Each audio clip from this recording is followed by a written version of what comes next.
911, what is the address to your emergency? 4th Street Laundromat. What's the problem? I've been abducted. It's 6:48 a.m. in September 2016. Emergency dispatchers receive a 911 call from a terrified woman. She's whispering that she's being held at a house near the laundromat and that her captor is asleep at her side. Is he in the same room with you? Yes. Does he have a weapon? He's got a taser. Is there any way you can get out of the building? I don't know without waking him, and I'm scared.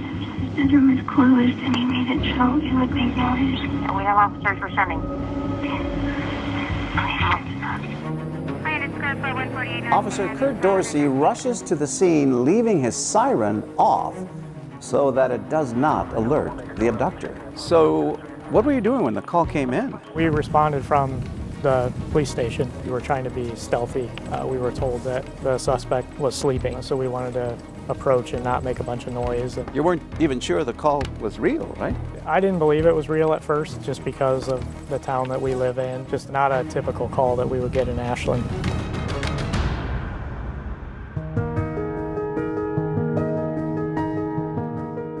Ashland, Ohio. It's a small city between Columbus and Cleveland, home to more than 50 churches and a large Amish community.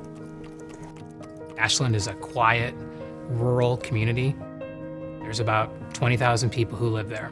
It has a university, a lot of farm fields. So this is Ashland.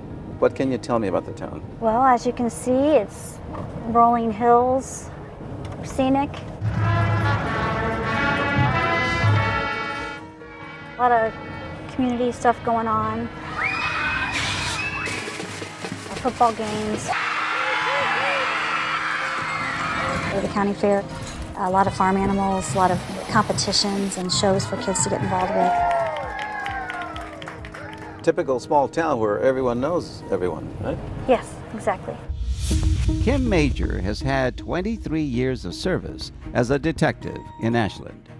I handled violent crime and I handled sex offenses and child abuse. I'm over 1,000 of those cases. 1,000? Yeah.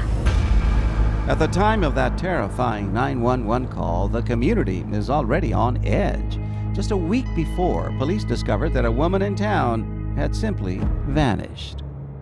Well, there was a missing person named Elizabeth Griffith. Yes. Elizabeth was known in our town. I had had contact with her. I think we all had. A lot of the officers would have an eye on her. She was kind of a vulnerable person, and we helped her quite a bit as a police division. She used to call them quite frequently. She would call them about anything and everything. Just like, I heard it's gonna snow today. Is there any chance that the roads will be closed? She was definitely a character. Facing mental health challenges, 29-year-old Elizabeth Griffith attended meetings at a peer support center called LifeWorks.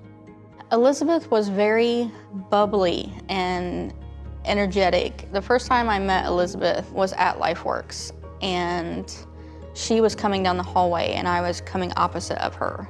And she was like, "Hey, you're new here." And I was like, "Yeah?" And she was like, "You wanna be my friend?" And I was like, "Sure, let's be friends." She was embraced not just by LifeWorks, but also by her church family. Elizabeth was a really sweet girl, a simple person. She liked to make people laugh. She liked to sing. She loved to worship. She would raise her hand the highest during worship. Even though she was tone deaf, she'd sing louder than anyone else. She was very much with the heart of a child. It was a little harder for her to grasp some things sometimes. She was a very loving person and a very loyal person.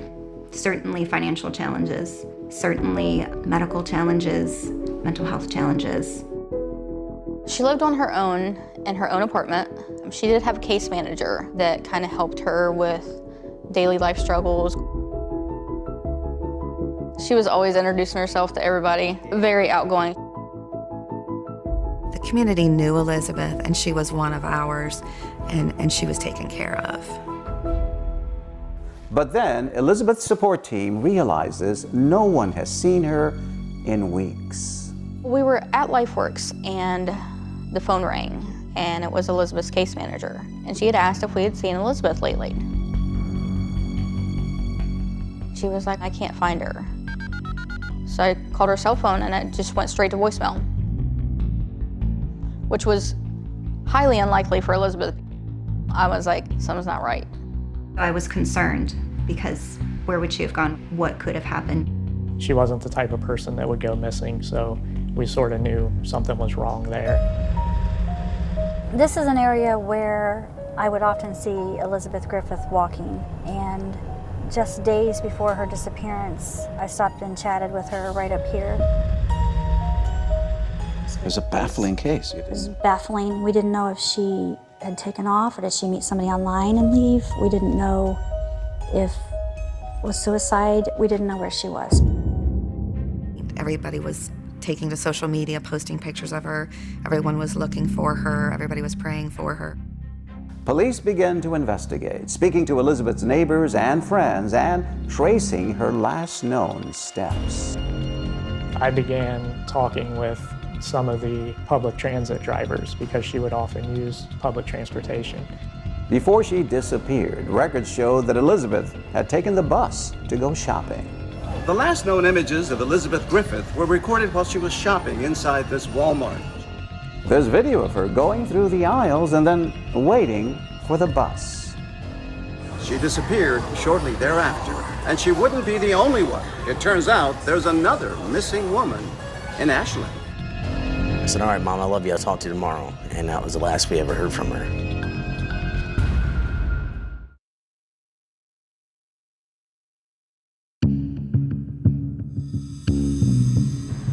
Police in Ashland, Ohio are searching for missing woman Elizabeth Griffith, and then they discover there's a second woman in town who also has mysteriously disappeared.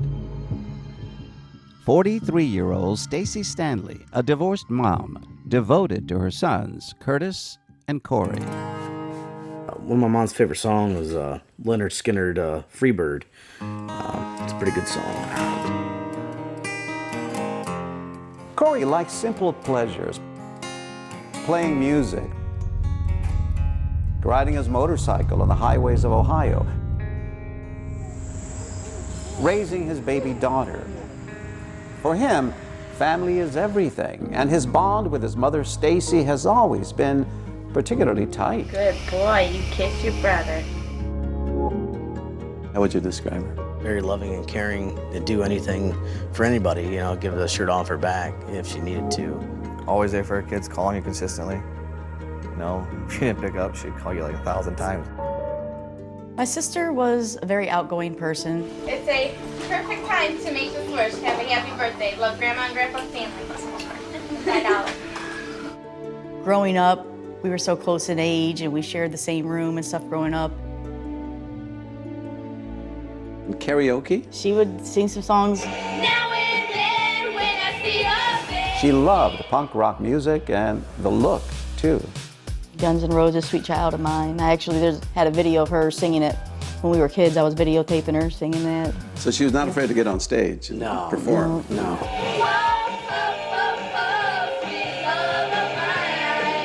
Even as adults, you were pretty close. Yeah, I'd come home from work and she'd have big bunches of food made up, and I was like, oh, wow. I hear she was a great cook? Yeah, I mean, we didn't get look like this over nothing, you know? She fed you well, huh? Yes, sir. Absolutely. And Stacy was a new grandmother to Curtis's 3-year-old daughter. She was a great grandmother. She was spoiled the hell out of her, for sure. Just love to dance and just have fun with the kids. Just a bundle of joy. Stacy lived in Greenwich, Ohio, 30 minutes from Ashland.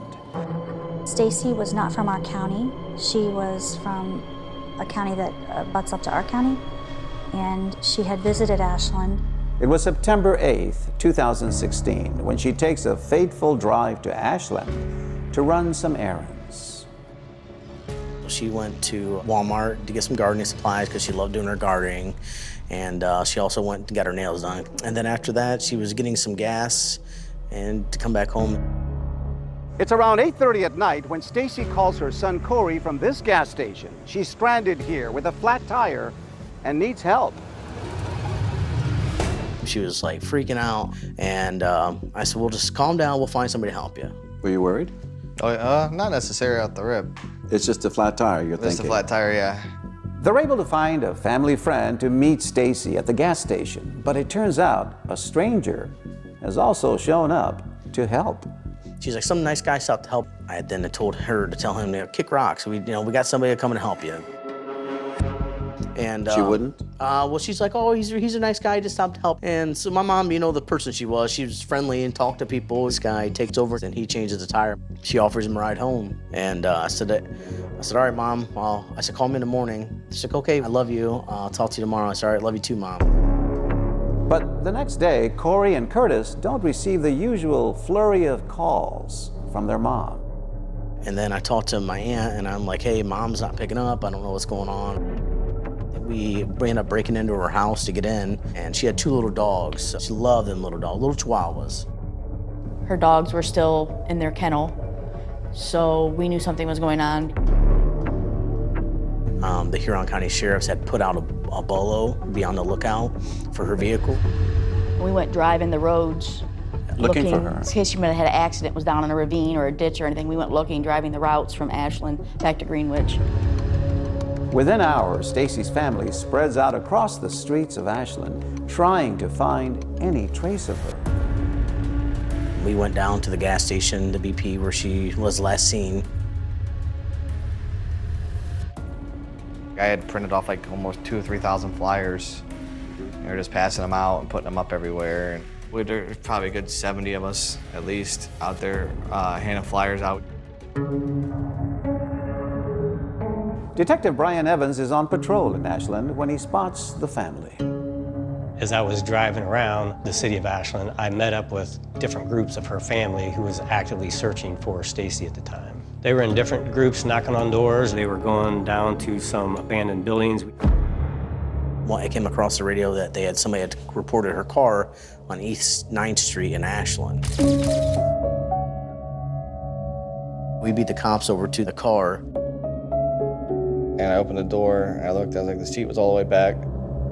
So my mom was short, so it didn't make sense why the seat was back. I had grabbed her cigarette container she put her cigarette butts in, and I happened to see a Camel filtered cigarettes in there, and I was like, these aren't my mom's. My mom don't smoke these. At this point, it's alarming because somebody else was in this car. So now it's not just Elizabeth Griffith who is missing in Ashland. It seemed like a very short time frame that people started to look for Elizabeth, that now Stacy is gone. The odds of 2 women missing at the same time just did not make sense whatsoever. To have 2 missing women in this town of Ashland is a big deal. It's a huge unusual? deal. Very, very unusual for a county this size to have anyone missing, much less 2 women missing. The community had concern. The word was starting to spread around. We were like, what's really going on? It's Ashland. Like, stuff like that doesn't happen in Ashland. Then a heart-stopping clue in a window at the back of the house. Sounds like something out of a movie. Absolutely. A horror movie.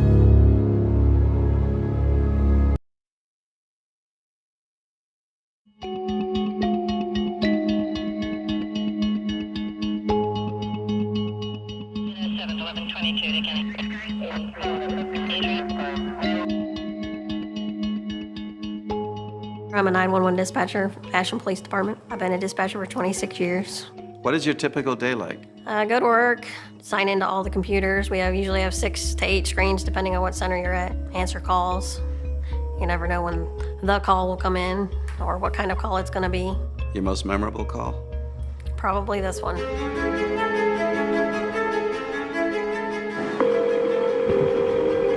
911, what is the address to your emergency? September 13th, 2016, 6:48 a.m. Yep, the end of my shift. By September 13th, 2016, Elizabeth Griffith had not been seen for a month. Stacy Stanley for 5 days. You're working the dispatch and you get that call. At first I couldn't hear her. It was real quiet. She was whispering. What's the problem? I've been abducted. He says, I've been abducted. Yes. Your reaction? My reaction was to find out where she was at first, to get her out of there. 20 West 81st Street. The dispatcher had told us that there was a female and that she had been held captive somewhere near a laundromat. So we immediately start to drive towards the area of the call. Where's she at now? Where's she sleeping at? In the bedroom. I asked her more questions, trying to get as much as I could before he woke up. You have to be calm, but there's an urgency. Yes. The woman says she's calling from her abductor's phone.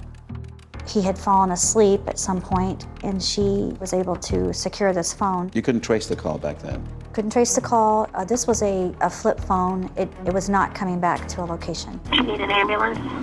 Are you bleeding from anywhere? Not anymore. Where were you bleeding from? You don't have to talk if you don't need to, okay? Why couldn't she get out on her own?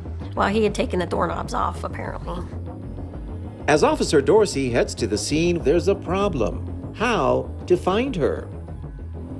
The caller does not know her exact address, but she tells 911 she's being held captive in a house next to this laundromat. The problem for police is that there are two very similar houses in this area. There were two houses right here? Yes. Two identical houses. And you didn't know which one? No, they were nearly identical, both the same color, same shape, two-story. We had no idea which one. They can't just gang bust into a house. What if he'd have woke up with a weapon and hurt her? So they had to find her quietly, so they were outside looking for her. So how do you approach the house knowing that the captor is asleep? So we first started to just look in windows to see if we could see anything. Just check different doors to see if we can pinpoint which house she's in. As police conduct the search, there's a heart-stopping moment when the caller says she has awakened her abductor. Oh, come on. Just set the phone down. You can hear the sheer terror in her voice when he wakes up. Yep. And then the line goes silent. It must have seemed like Yes, that. forever. What's going through your mind? I'm just praying they find her.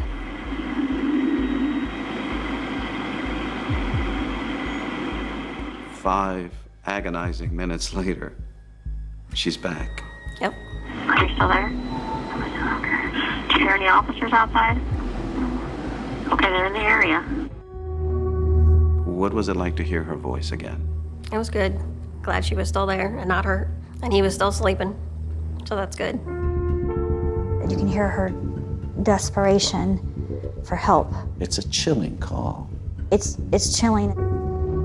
I remember as I was checking the doors, panic starts to set in. I wanted to find her so bad. We're going back and forth between the two houses. The dispatcher had told us at some point that she heard a door. You hear him? I remembered that I had pulled on a door hard and it made a noise that I didn't intend. So I ran around the house that we were currently at and looked towards the direction of the other house. And they tell him to come back. She said, Hurry. And I saw her hand. I saw her outstretched hand through the window, and I knew at that point she was in there. I would have gone through the wall to get to her. A hand right on the window. That's pretty eerie. Sounds like something out of a movie. Absolutely. A horror movie. So we went to the door. It was locked, and I asked the dispatcher to relay to her that she needed to unlock the door. can you unlock the door at all? She's able to unlock it, and we're able to open it.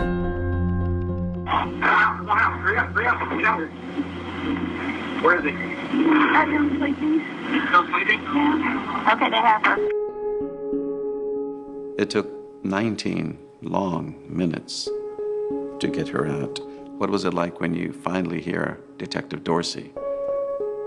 It's the best sound ever. I was glad because the officers were safe. She was safe. You smile a little because you're proud of her? Yeah, proud of her. What a relief. What was it like when you came face to face with the victim? I'll never forget the way that she looked at us. She looked shocked, like she had seen a ghost. She was fully nude. I don't think I've ever felt so much relief to find her. Divine intervention and a good dispatcher led us to that house and ultimately that door. So now, police need to find out what happened in this house.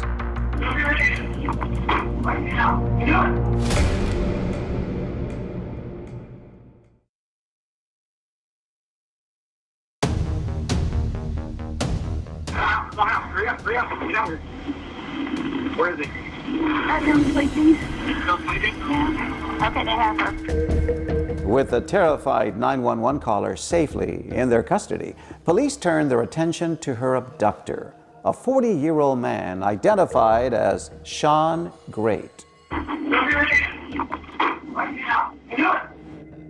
The dramatic moment when he's apprehended is heard on that open line from the 911 call. Once we got Mr. Great into custody, he was handcuffed. He ended up in my car. So I began interviewing Mr. Great. And how do you know her again? We spent a lot of time lately together. We go eat lunch every day. The victim, a 36-year-old woman, police identify as Jane Doe to protect her privacy. It's transported to the Ashland Police Department. Police are desperate for information, no easy task, as the woman was traumatized and still in shock. But Ashland Police have a secret weapon. Enter Detective Kim Major. Kim is the best interviewer that I've ever seen. She's able to speak with anyone, whether that be small kids or a violent criminal. I was the only female detective for the majority of my career. Is that good? Is that good? Major balanced the demands of detective work with the responsibilities of being a mother to 3. That morning, Detective Kim Major is in the shower getting ready for work, and she misses 2 phone calls from her captain at the Ashland Police Department. And I called him back, and he said, well, he gruffed at me and said 2 calls and a text. And he said, there's been a kidnapping. We've rescued the woman, and I need you to come in and interview her. You come to the station, and what happens? The victim was taken into my office at the end of this hallway, and that's where I spoke with her. She had been tortured emotionally and physically. Yes, she had. So I bring her into my office. The effects of the woman's harrowing ordeal were immediately apparent. The first thing I noticed is her appearance, of course. I could see that she had been victimized. The second thing I noticed was that I could smell the scent of her perpetrator. It's testosterone. You could smell him. I could. What did you learn about Jane? I learned that she had met Sean Great. She eats her noon meal at what we call the Croc Center. They provide free meals at noon. Jane Doe would eat there sometimes, and that's where she met Sean Great. He was tall like my brother, my older brother, and he's kind of goofy, but he struck me as kind. When I would run into him at lunch, and if neither one of us was doing anything, we'd just walk around Ashland. This is a woman so strong in her Christian faith that no man's phone number is in her phone, not one. No man crosses the threshold of her door. He let me know that he would be interested in more, but I told him that I wasn't interested in, in beyond friends. Kim was speaking with Jane Doe, and our captain at the time, Captain Lay, was speaking with Sean Great in the interview room. David Lay, you are Sean. Sean. Great. At the same time, Jane Doe and Sean Great were being interviewed at the station. Detective Brian Evans was part of a team sent back to search the house where Jane had been held captive. We went upstairs. The mattress in the bedroom looked like a dirty, used mattress that was just found somewhere and used as a mattress. And then there were some restraints, as in tied clothing, tied to different areas of the mattress to where it looked like that's where Jane Doe was possibly tied up. So just how did Jane Doe end up a prisoner in this house of horrors? The pair had been out for one of their regular walks and ended up at the house where Sean Great had been staying. He told her that he had some clothes for her. She also had bagged up some food for him. And she said it was against her better judgment to walk through the door because it's unlike her. But she did. He just started showing me the clothes, and I remember him asking if I had an extra Bible because he didn't have one, so I got him one. So she sat down to read the Bible, and as she's reading, he began to pace. And then he charged towards her, grabbed the Bible from her hands, ripped it from her hands. Jane Doe tells Detective Major that at that point, Sean Great attacked her.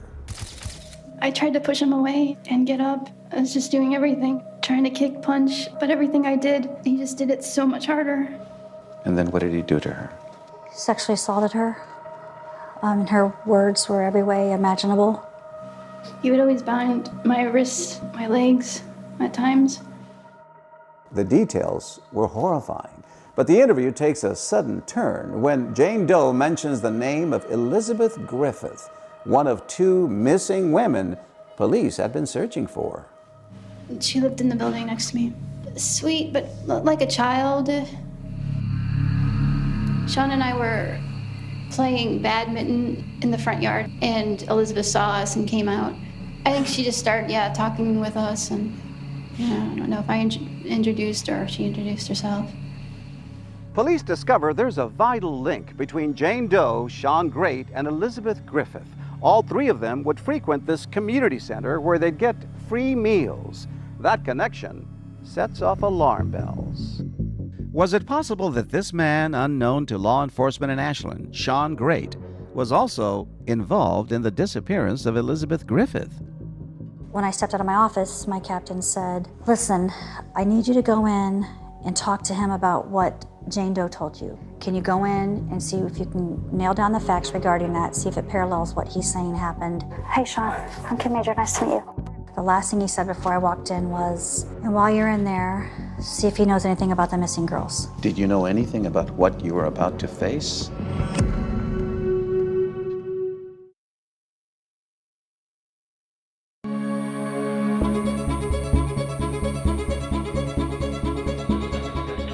What do you do? Well, I walked down this hallway. I was told to go ahead and interview him, and this is where the interview room is. And when I came in, he was seated right here. Oh, he's right here. Yeah. "Hey, Sean, I'm Kim Major. Nice to meet you." Before you came in here, did you have any idea what you were in for? No, I had no idea. You had your own recorder? Yes, And what did you do? I took the recorder and just dropped it down my top. Because you wanted a record of this. Yes, just a backup in case something happened, and in this case, it proved valuable. Valuable indeed, because the video system stopped recording shortly after Detective Major began interviewing Great. That means her backup was the only recording of the interview while the system was down. So we're gonna get these cuffs off you. You decided to take off his handcuffs. Yeah, Why? I need to drop all of those things that would inhibit somebody's ability to relax or feel comfortable. But out of his handcuffs, he could attack you. He could. You weren't thinking about that. At that time, no. In a city where law enforcement routinely interacts with the community, Sean Great was not known to police. I had never heard his name. I had never had any tips about him. We didn't know him. Sean Great had grown up in Marion, Ohio. That's about an hour from Ashland. He was a good-looking kid, charming. With Sean Great, people talk about his eyes, they're piercing blue eyes. And women will talk about that. That's how they recall him, or his eyes. He just had one of these very likable personalities, very soft, laid back, very unassuming type of personality. And it was just one of those things that you just almost couldn't hardly not like. Sean never told me much at all about his background. I knew he had either a sister and a brother. I had never met his dad. He told me his mom abandoned him. He absolutely hated his mother. Christina Hildreth dated Sean Great for 5 years. I think before we moved in together, he had worked at, it was a motel, Super 8 or something in Marion, and he might have worked there a couple of weeks. That was about it. Other than that, I've never known him to have a job. While unknown to police in Ashland, Sean Great had become a familiar face at the Croc Center.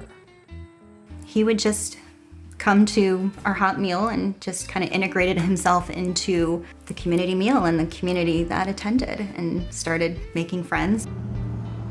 I'd see him around town, walking and talking with people, and he just really kind of absorbed what we had.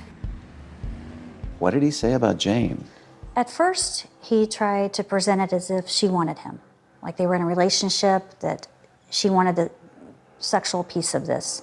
One of the reasons why she said she wanted to marry me, because she was horny that day. Eventually, as we peel that away, you realize she didn't want this.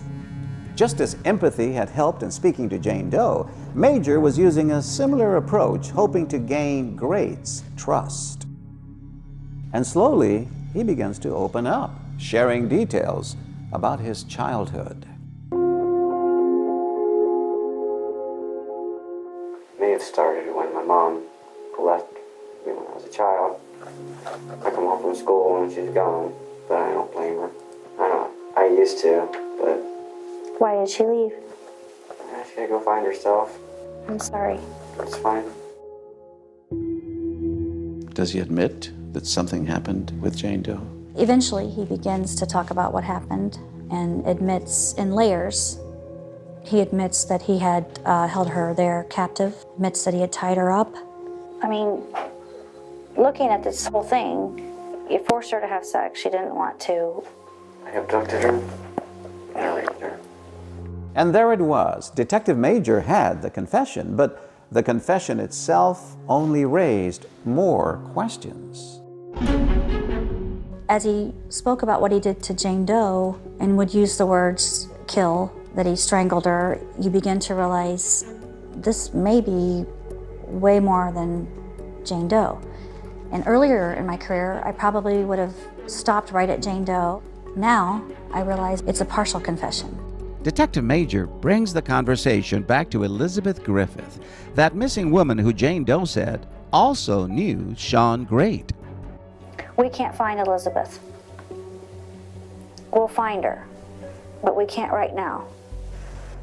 Hey, look at me. Look at me. I need your help. I can help you. That goes on for just so long enough that he's acting like he has no idea what I'm talking about. And then suddenly, Sean Great makes a shocking revelation. I might not be able to take you to her, maybe someone else. How many are there? How much you say many?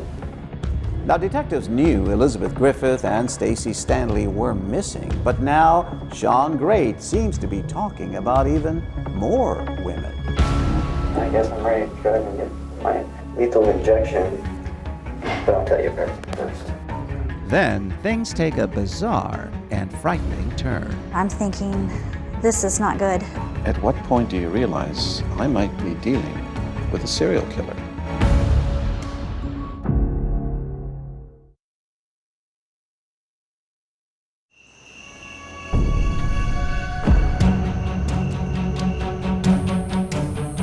You're in this very room alone with a serial killer.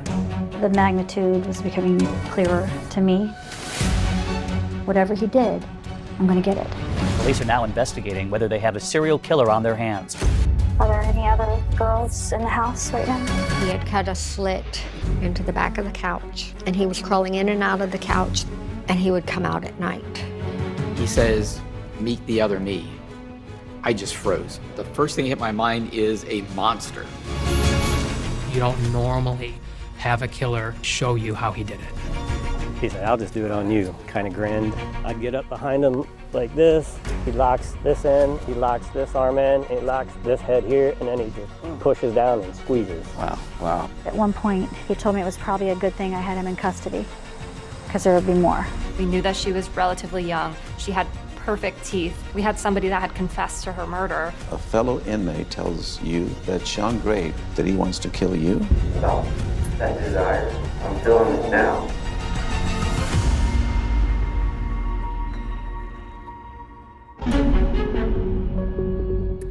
Sean Great has confessed to his assault on Jane Doe, but what about those 2 missing women in Ashland? It's an urgent race to find out. Is he behind their disappearance, and can they be saved? And as you continue interrogating Sean Great, time is of the essence. Time is always of the essence. I feel like I'm against the clock to get him to say something before I say the wrong thing and cause them to stop talking at all. And you're thinking he might have these 2 missing women and they could still be alive. Absolutely. I start pressing him on where Elizabeth Griffith is. Can you take me to where she is? I can't. Why? Sean, look at me. If I take you in my little detective truck, can you take me out? I don't know what you're talking about right now. I'm looking for Elizabeth's body. Can you take me to it? So she's dead? Then suddenly Sean Great reveals shocking information that maybe he can bring Detective Major to somebody else. I might not be able to take you to her. Maybe someone else. How many are there? I don't know. What do you say, many? What? I don't know. There might not be none. He says he might not be able to take me to her, meaning Elizabeth, but might take me to someone else, and that there might be so many or there might be none. So he's playing with you. Possibly he's wanting to tell me something. Will you take me there? Take you to a place in Mansfield. Where she is? Where are you gonna take me to Mansfield? Or there's another girl? Where there is a girl. Like nuts. What happened?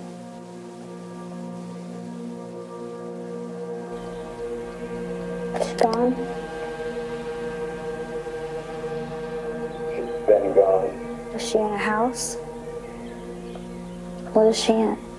What? All right, what's her name?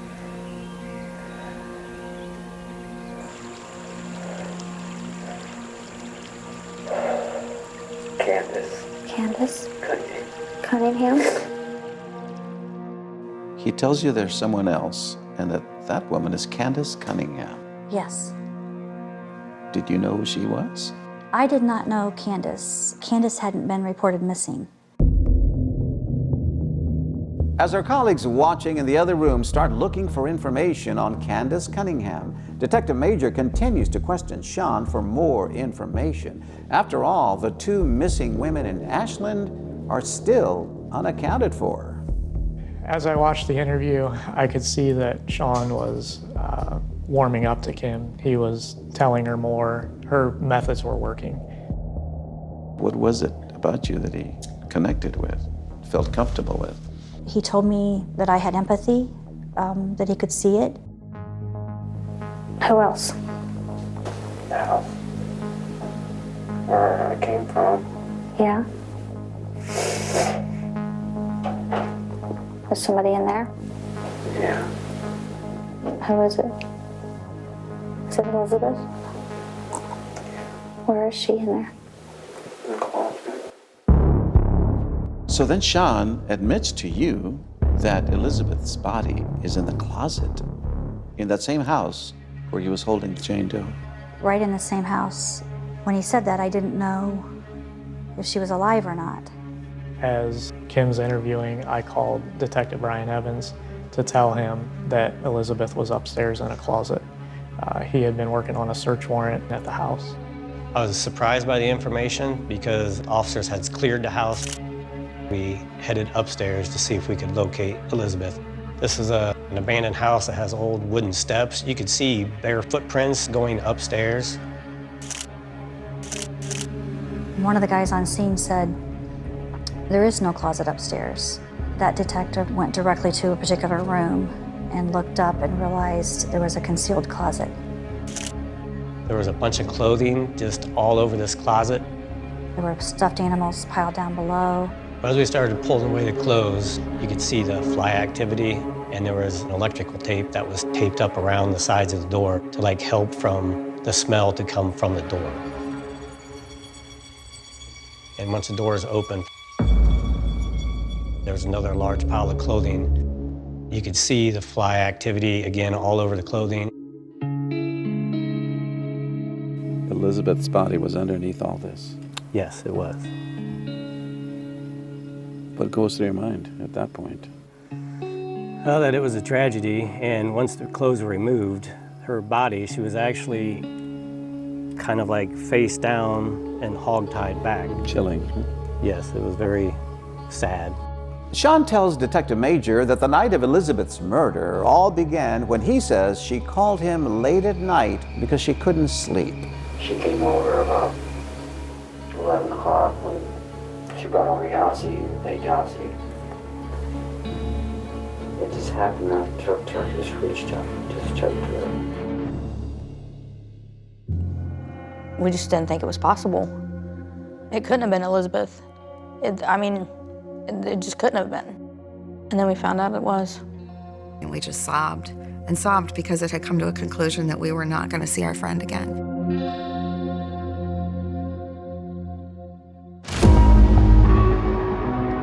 You're in this very room alone with a serial killer. Yes. As it progressed, the magnitude was becoming clearer to me. I guess I'm ready to go ahead and get my lethal injection, but I'll tell you everything first. He's bought into me, he's gonna talk to me. Whatever he did, I'm gonna get it.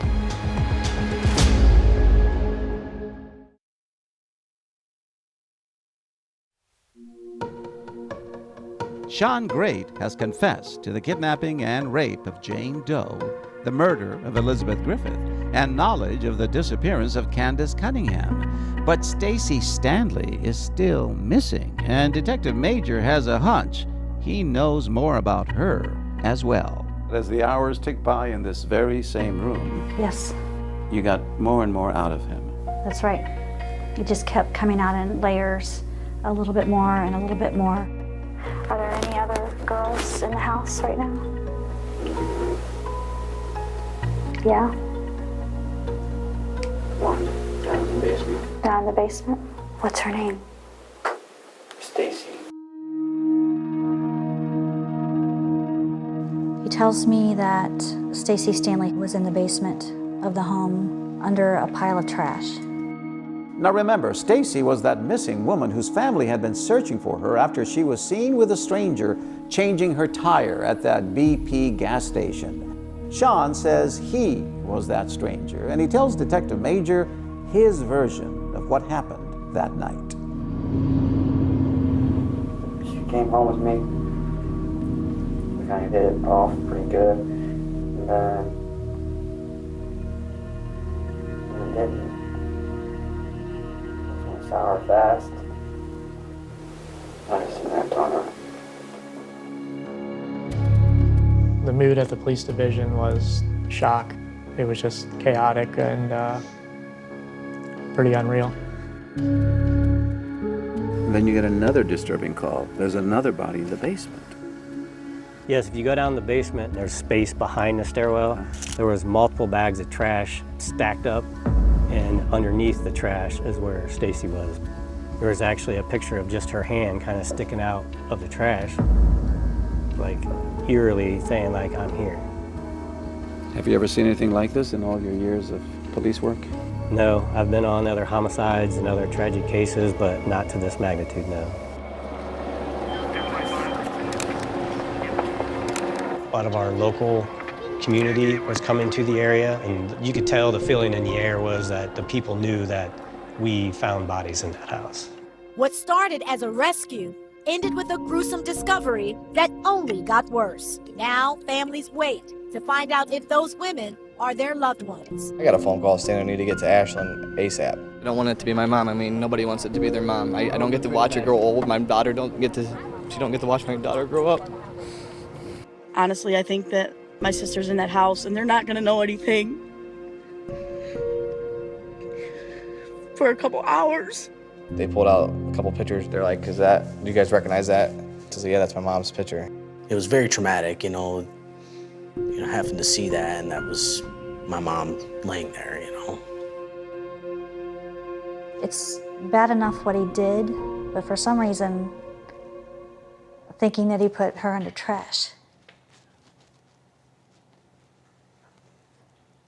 makes it worse. It still touches you. It does. For me, the day that cases don't impact me would be the day that I need to pack it in. You want it to touch you. You want to feel I want it to touch me. I mean, I don't want to be in an interview and lose control, but these ladies mattered. But Detective Major had to put aside her emotions. Sean Great had confessed to a third woman named Candace Cunningham. Candace was a little, tiny, vibrant woman, lived in the next county over, Richland County. Candace had not been reported missing, and Candace had dated Sean Great. On her Facebook page, Candace posts about Sean Great, including this picture, and later writing, "I am back with Sean and love him." It was just 1 month before her murder. In the interrogation room, Sean describes strangling her in an abandoned house after an alleged altercation. 3 o'clock in the morning, I hit my face with a bag of tobacco. I just snapped. After I was done interviewing him, which went all day, I had asked him if he would take me to where Candace's body was. What's going through your mind? I was hoping that he wouldn't shut down from just having the emotions of going back to that place.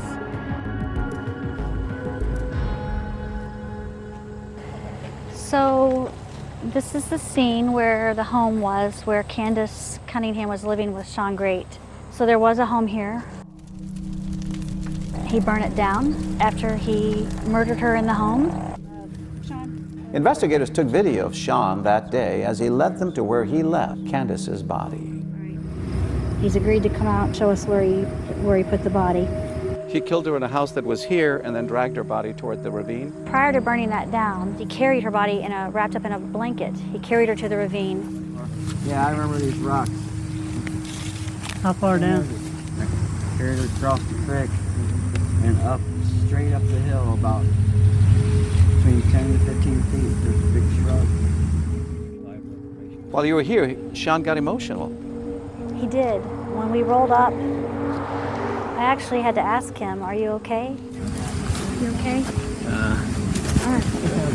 And he said it was hard. It was hard. What was it like to finally find this woman and give it some closure? Like I wanted to go down to the ravine and rescue her, but she's gone. Frustrating that she hadn't been reported missing, that no one even knew at all.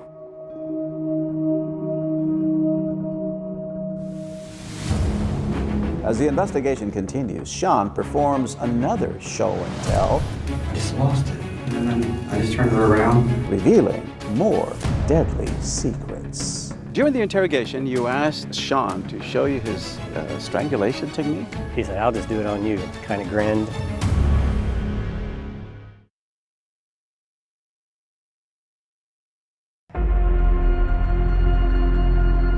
Next to that desperate call for help from a woman being held captive, police are now investigating whether they have a serial killer on their hands. Sean Michael Great is being held for kidnapping tonight, and the sheriff's department says he should be charged with murder. Lord, I told that undertaker, undertaker, please drive slow. The community response was one of just complete shock. People had no idea that something like this could happen here. Even though I don't know them, we are thinking about them and praying for them.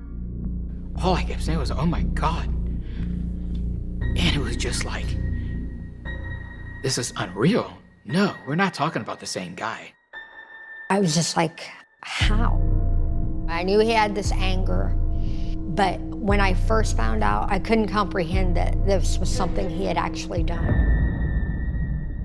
Those closest to Great were surprised to learn of his killing spree, despite them having their own chilling experiences with him. His former girlfriend, Christina Hildreth, says Great once spied on her from inside her sofa. He says, I've been living in the couch. He said, when you came in, you were sitting on me. I seen everything you did. He had cut a slit into the back of the couch, and he was crawling in and out of the couch, and he would come out at night. That was terrifying. And his friend Tim Dennis claims he had a text exchange with Sean that made his blood run cold. He had, just out of the clear blue, asked me if he could borrow $20. And I told him no. All of a sudden, here's this whole slew of scathing messages. And he told me, bed bugs are coming to your house, roaches are coming. And then he makes this statement. He says, meet the other me. Honestly, I just froze. The first thing that hit my mind is a monster.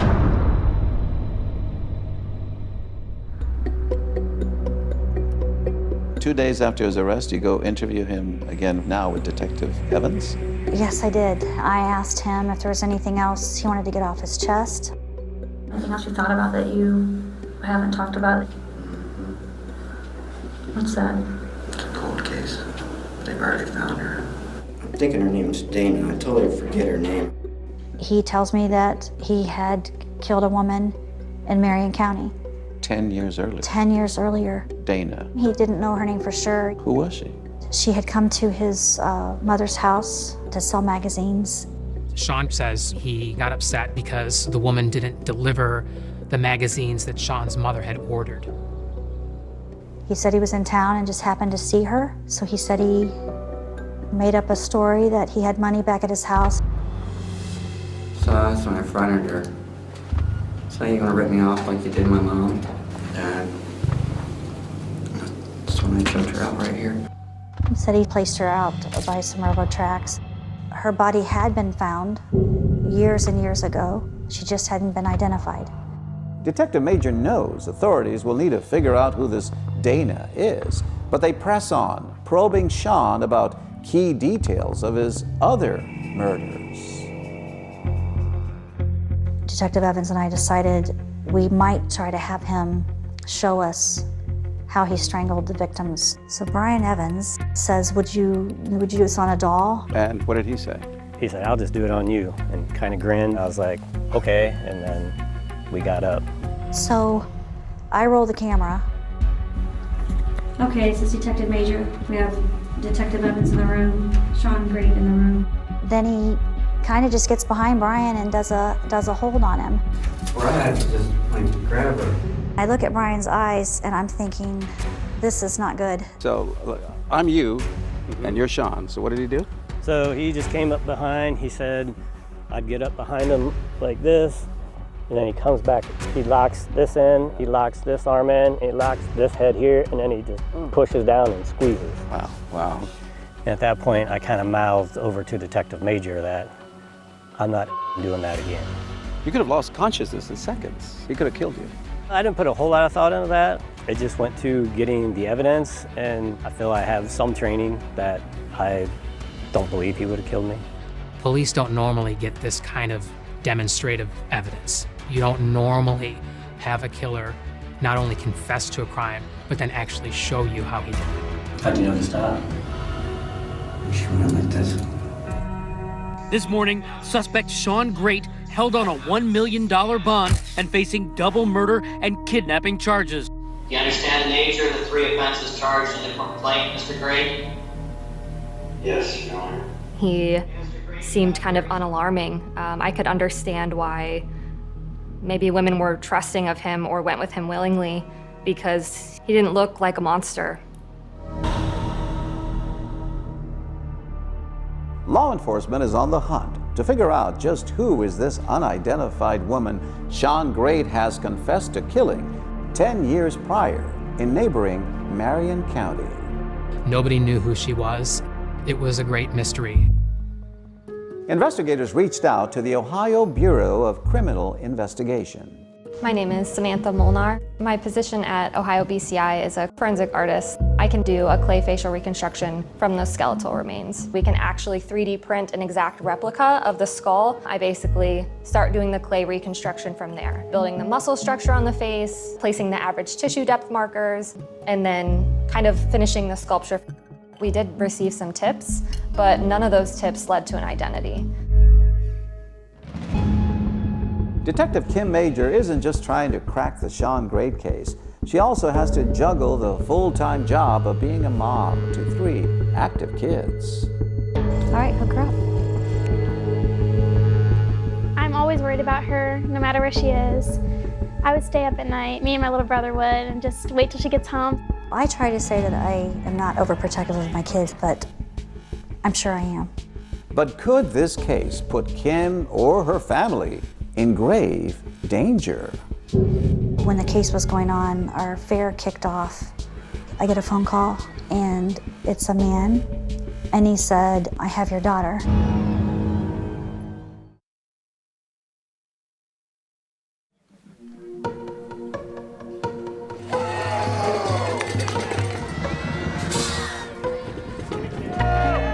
On Friday night, my husband coaches football. I actually took my younger kids to the football game, and I sat there, which was also surreal, seeing all the things around me and the lights. People are happy. They're happy, they're cracking their helmets. The band, watching my husband, hearing the whistles. Friday Night Lights. It's Friday Night Lights. That's small town America. I brought my kids home, put them to bed. That's when Detective Major's oldest son, Corbin, who's preparing to enter the police academy, comes into the room. He's like, "What's going on, Mom?" I said, "Sean Grate builds forts all over the place. He's like MacGyver. He stays in these things. But there's one in particular he keeps talking about." He had a fort in the woods, and she explained to me where it was. And I remember there was a body recovery within quarter to half mile that deemed a drug overdose right on a gas line. I said, "What are you talking about?" He said, "Yeah, there was a woman that died of an overdose, and they dumped her body there." We also just learned a body was found in Ashland County. Police say a gas company worker found the body behind a tree on County Road 1908, just south of Route 30. And he said, "Hold on a second." I kind of marked out where she thought his fort exactly was and kind of marked the distance. It was on the same county road. I was like, there's no way this is just a coincidence. This has to be from him. It's just, there's no way it's not. I said, "Honey, it's an overdose and a dumping." And he said, "That's because of her lifestyle. And people assume it's that." He said, "He did it. You have to go talk to him. You have to do something." The next morning, went in to the jail, pulled Sean Grate out. There's a case from out in the county, meaning that we found a girl. And we're trying to see if you'll be honest, if that's something you had something to do with. Rebecca Lacey. Yes, sir. I had problems with her once. 31-year-old Rebecca Lacey's death had been ruled a drug overdose by the Ashland County coroner. But now, Sean Grate shares what he says happened to her. We played a game of pool. I went to the bathroom, right? I had some money in my wallet. And that's the first thing I did was just check my wallet. And it was gone. He said she had stolen a few dollars from him. And he said he had strangled her. He talks about borrowing a car and taking her body out and dumping her in my county.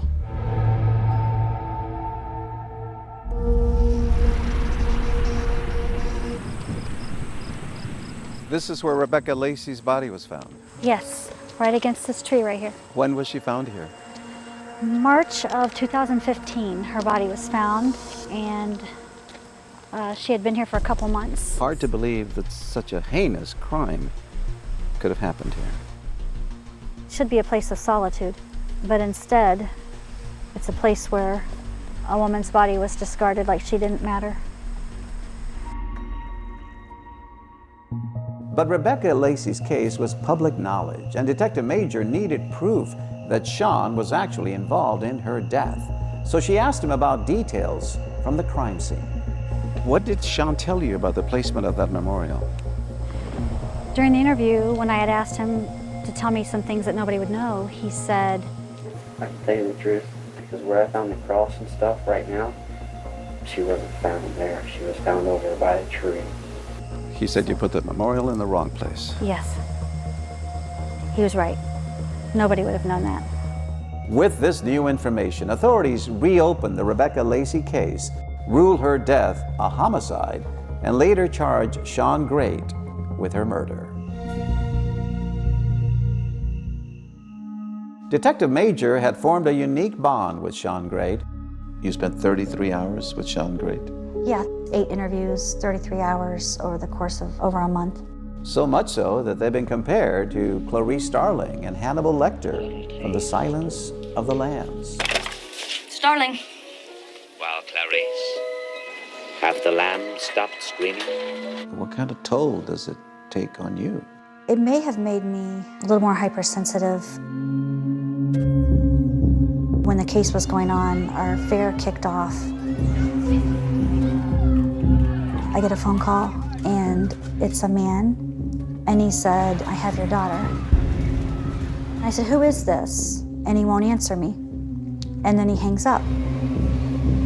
They contact a guy who made the phone call. It was just a coincidence.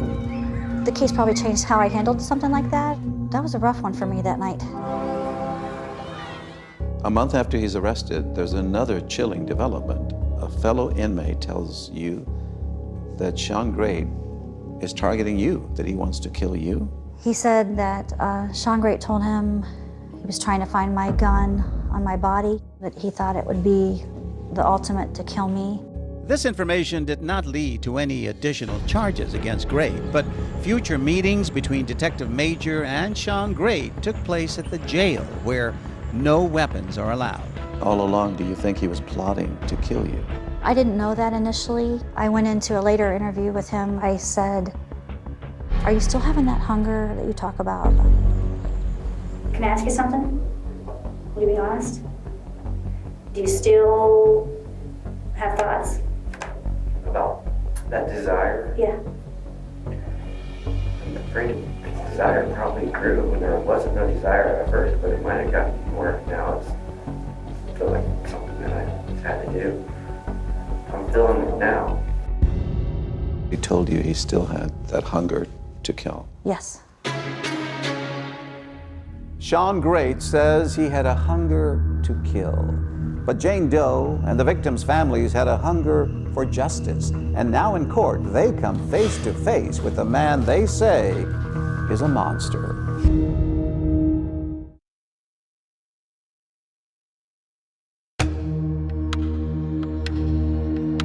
It's April 2018, and Sean Great goes on trial at this courthouse for crimes against 3 of his victims: Jane Doe, Elizabeth Griffith, and Stacy Stanley.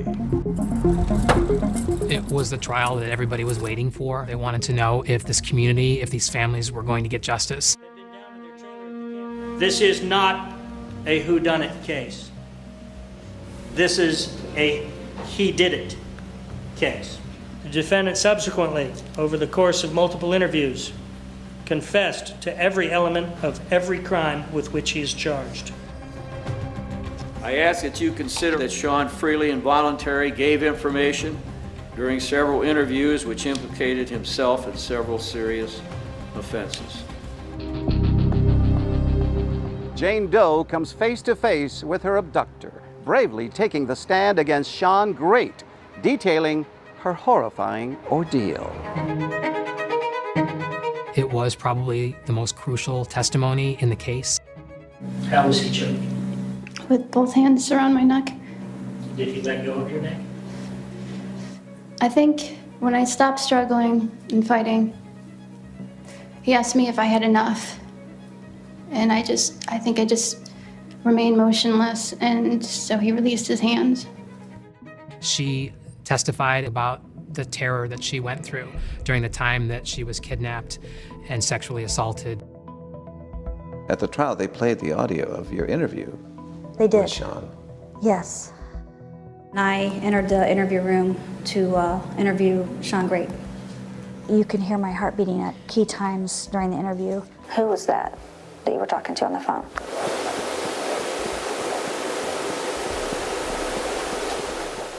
It made me realize that maybe it affects me physically more than I recognize. Prosecutors reveal gruesome details about the deaths of two of his alleged victims. People don't understand when you were in that trial, what you see and what you hear, you can't unsee or unhear ever. And those thoughts are always in your mind. You can't forget it. It was too gruesome. It hurt you that much. Yeah. Even talking about it today. Why? Just what she went through. It wasn't fair. Sorry. We, the jury, being duly impaneled, find the defendant Sean M. Great guilty beyond a reasonable doubt of the offense of aggravated murder. Sean Great, guilty on 2 counts of aggravated murder as well as rape and kidnapping. But justice is bittersweet. He devastated so many people, he changed our lives, and he took away not only Elizabeth's innocence, but the innocence of all of us that believed we were safe. The day of his sentencing, Sean Great addressed the court. I ask you, maybe forgive me, find in your heart someday. I know not today, but someday. This mess, I'm sorry for all human beings to have to listen. You hear this? Okay? I'm sorry. I can't change nothing. Believe me, I would. Not for me, but for you guys. He asked us in court to forgive him, not for him, but for us. And obviously, I haven't forgave him for what he did. Real justice would be for you to come with me for about 5 minutes, burn in hell. The victim impact statements were extremely emotional and very powerful. We heard from Stacy Stanley's son and 2 of her brothers. It doesn't affect just one person when you kill them, it affects everybody. You ever bury your mother? I had to pick a casket out. I didn't expect that this young. The offender was found guilty, and a sentence of death by lethal injection shall be imposed on Mr. Great.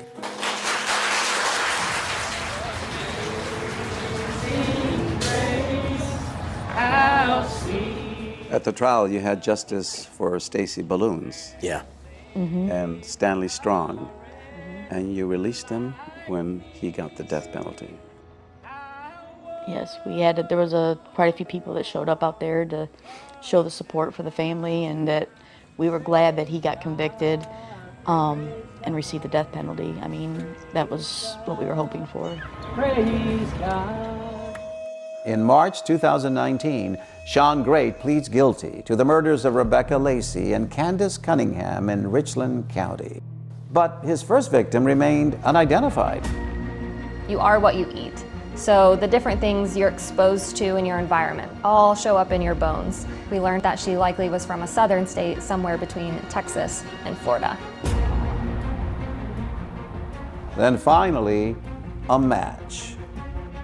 Now this woman, a victim of serial killer Sean Great, has a face and a name.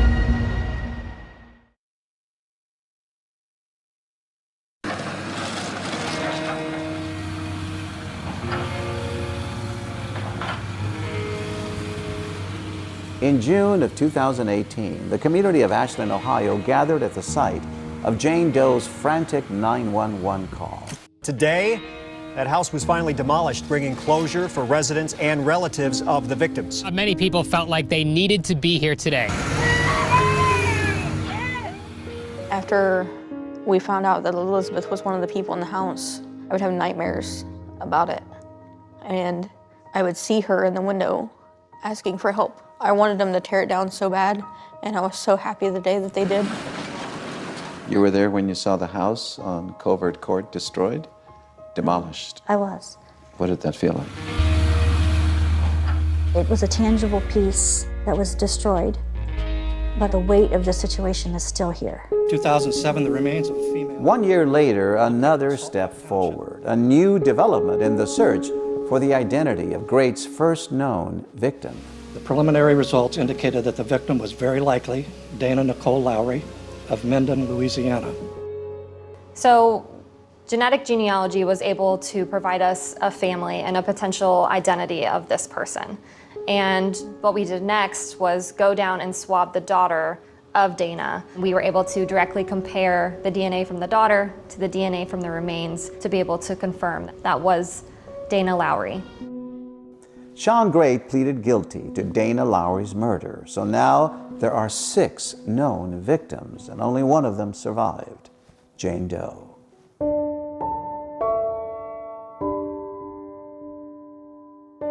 What would you say to that woman if you were able to talk to her today, to Jane How Doe? brave she was. She saved so many people.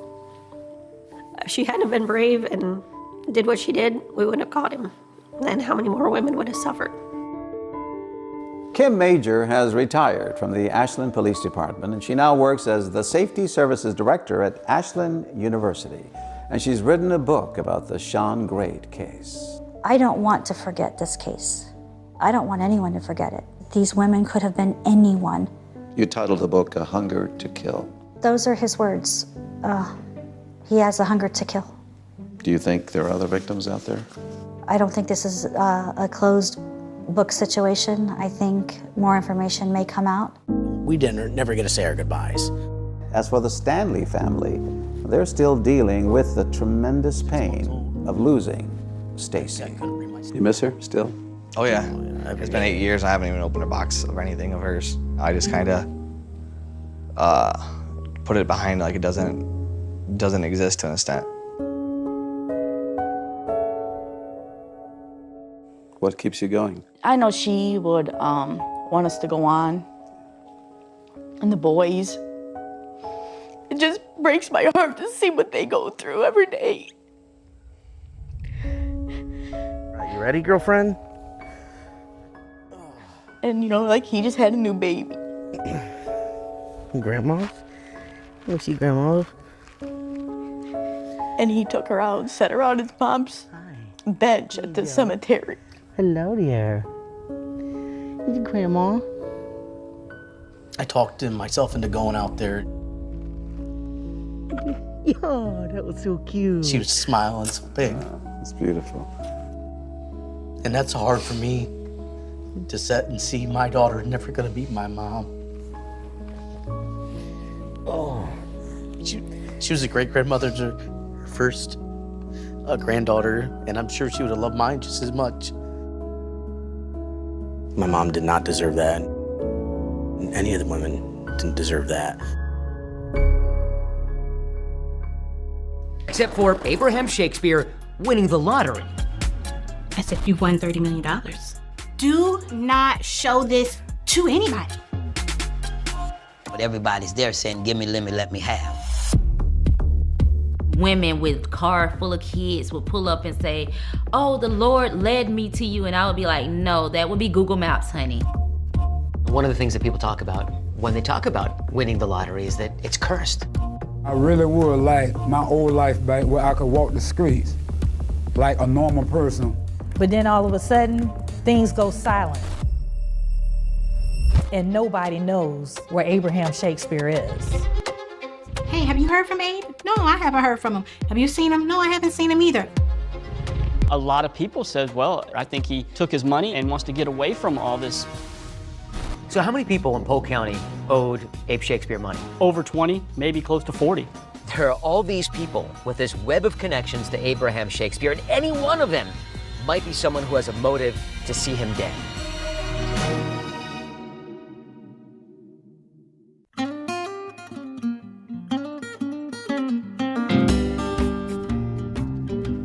We all dream of a moment in life that will instantly change everything. A stroke of luck, and nothing will ever be the same again.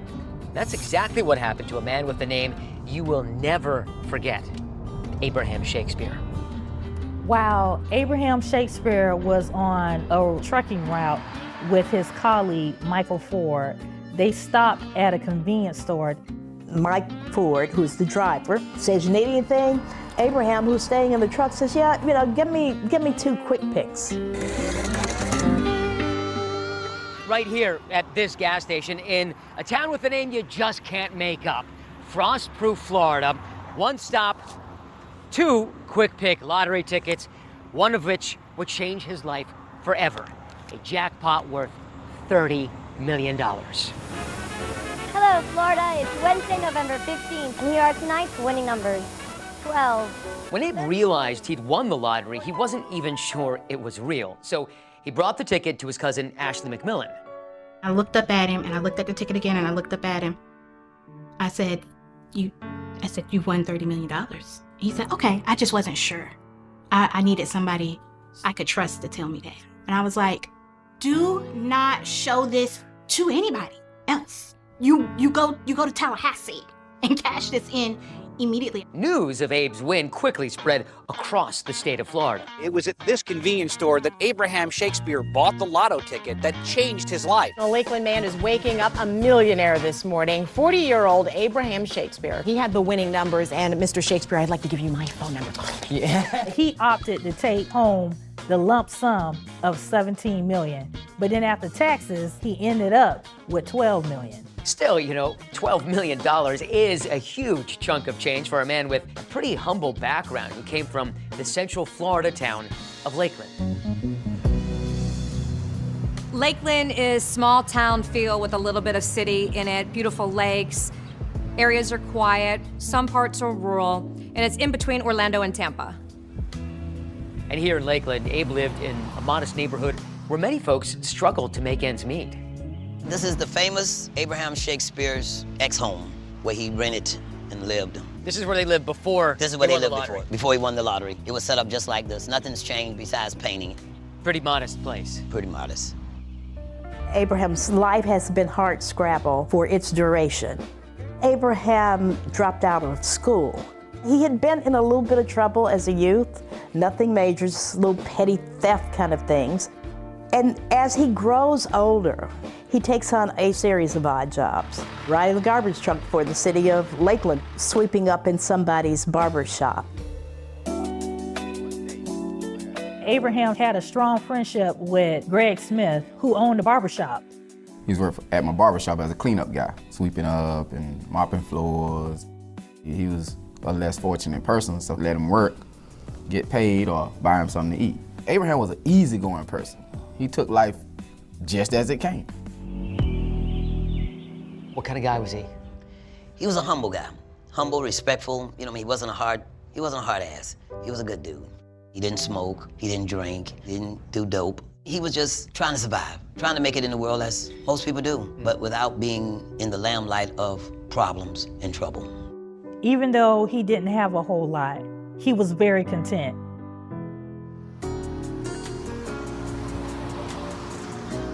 Abraham has all of this money. He can move anywhere he wants to, but instead, he stays home. He stays in Lakeland. I think to a lot of people's surprise, Abraham did not go buck wild, as they say, when he got his money. He didn't overindulge. Abraham says, I want to buy a car.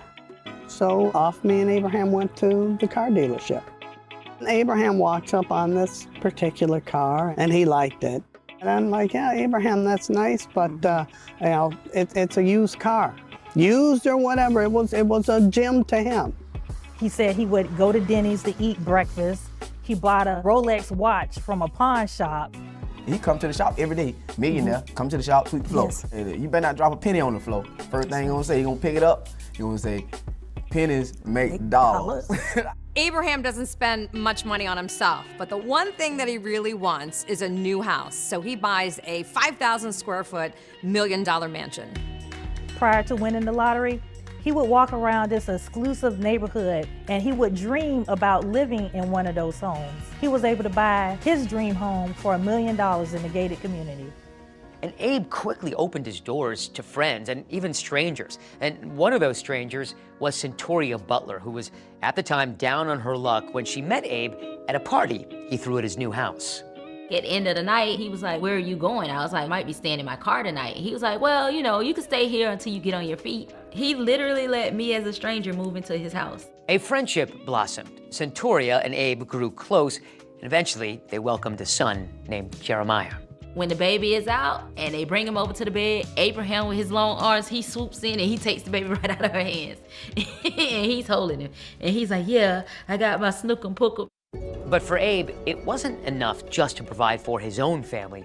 Abe seemingly wanted to help everyone. And pretty soon, his generosity spread throughout Lakeland. When Abraham won the lottery, all of Lakeland and Polk County won the lottery. People did not hesitate to come to Abraham and say, you know, I need money for my mortgage. They're going to foreclose on my house. They're going to repossess my car. I've got to bury my mother. Everything you can think of that someone needed. Now you're dealing with all kind of people you want to look out for and people you don't want to look out for, but everybody's there saying, give me, let me have. Abraham wins this huge lottery, and then within a day, everyone wants a piece. I couldn't even talk with him in 10 minutes. His phone was ringing. And by the time he get off the phone with that one, another one would call him. There were days that random women with car full of kids would pull up and say, oh, the Lord led me to you. And I would be like, no, that would be Google Maps, honey. It got tiresome to him. He got fed up with it a lot. I really would like my old life back where I could walk the streets like a normal person, but got people coming up asking for money. And Abe's fortunes might be about to take an even more serious turn for the worse. His friend comes forward and says, hey, that's my ticket. All those multi-million dollars, they're mine. Abraham Shakespeare was on the verge of losing his entire fortune.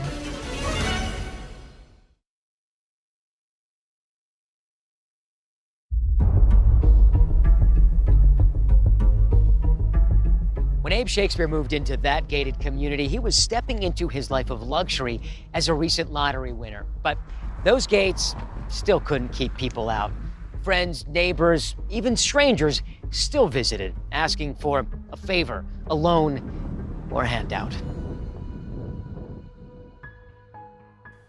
I think it caused him more harm than good. I don't think he enjoyed that money. It was like, I wish I didn't even have no money. He was dead serious. There's something called the lottery curse. Lottery winners go bankrupt. They are killed, robbed, kidnapped, and scammed till the end of days. Most people work and struggle to get millions. When it's handed to you, it's an easy come, easy go, and you're open game. And if you're not prepared for it, you're screwed with it. Abe tried to manage that flood of requests, turning some of those handouts into loans, but this was far from a perfect system. One of the things that Abraham did was he set up a business venture in which he became the hood's bank. But that also meant that he had to make arrangements with them for when they would pay back and how much they would pay back. This was becoming overwhelming. Abe was giving out money faster than he could keep track of. And then things took an unexpected turn with that coworker on the trucking route, the guy who bought the winning lottery ticket for him, Mike Ford. Suddenly, there's a lawsuit against Abraham filed by Mike Ford, who is claiming that Abraham stole the tickets. I was able to immediately get in contact with him. He was upset because he thought that Michael Ford was a friend. To defend himself, Abe brought in a high-profile attorney named Willie Gary. Willie Gary is a force, very self-confident. Willie has a private jet. He drives around in Rolls Royces. He wears, of course, custom-made suits.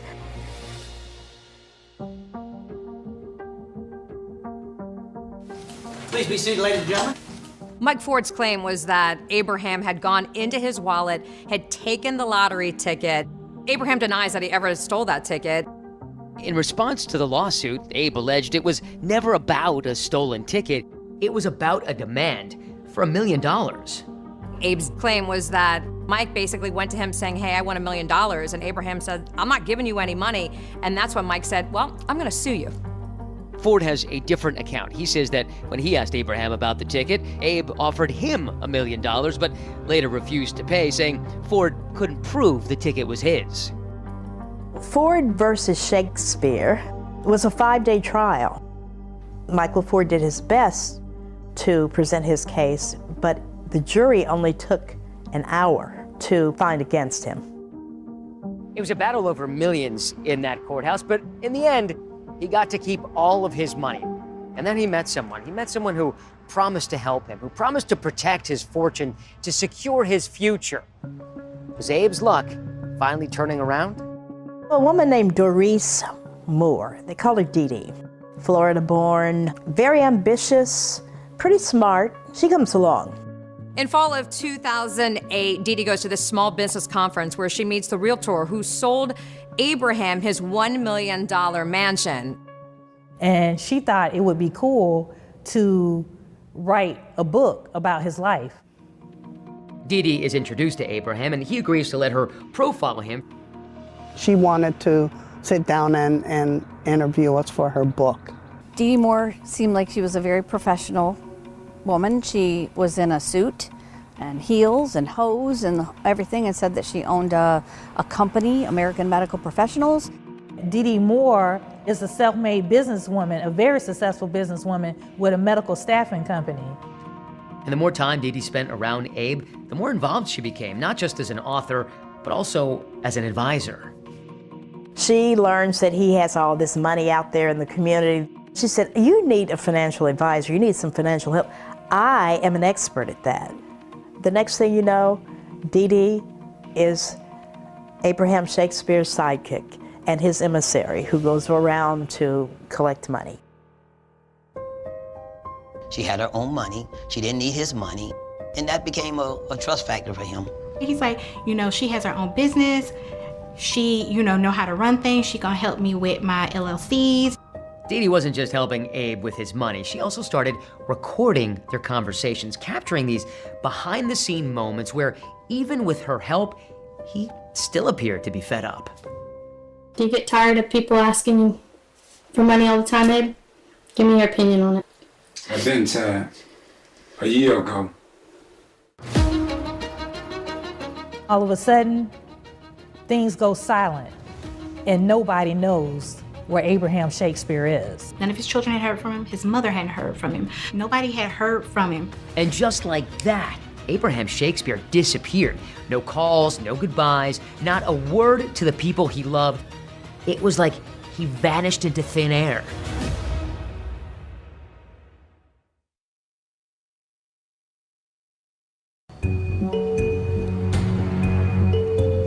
Abraham Shakespeare seems determined to shake that lottery curse, especially after his generosity cost him almost all of his jackpot millions. Now he's fighting to get his finances back under control. Everything was well, and then it got quiet all of a sudden.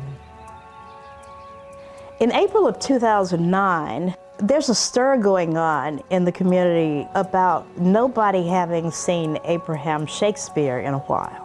A little buzz at first, and then it gets louder and louder and louder and becomes a thing. People start to talk, hey, have you heard from Abe? No, I haven't heard from him. Have you seen him? No, I haven't seen him either. And that kind of started to snowball when everybody started to realize, you know, I haven't heard from him either. And so at what point did you notice that Abe might have gone missing? When I would call, he would always answer me or respond back. And when I didn't get that, then it began to make, somewhat of a red flag. There was this widespread speculation around Lakeland that Abe finally just got fed up with all these people thinking that he should share his fortune with everyone. And as a result, he decided to skip town. It was common knowledge that Abraham said that he got tired of people asking him for money. I really would like my old life back where I could walk the streets like a normal person. When nobody's seen him, for the first couple months, we were like, okay, he did say that he was gonna go away for a while and just let things, kind of die down and chill, and then he was gonna come back. And friends say Abe had a very good reason not to skip town for good. Even though Abe and Centauria at this point were no longer living together, Centauria says Abe was still a devoted father to their son Jeremiah. He was just like so excited about being a father, and he would take a picture every day.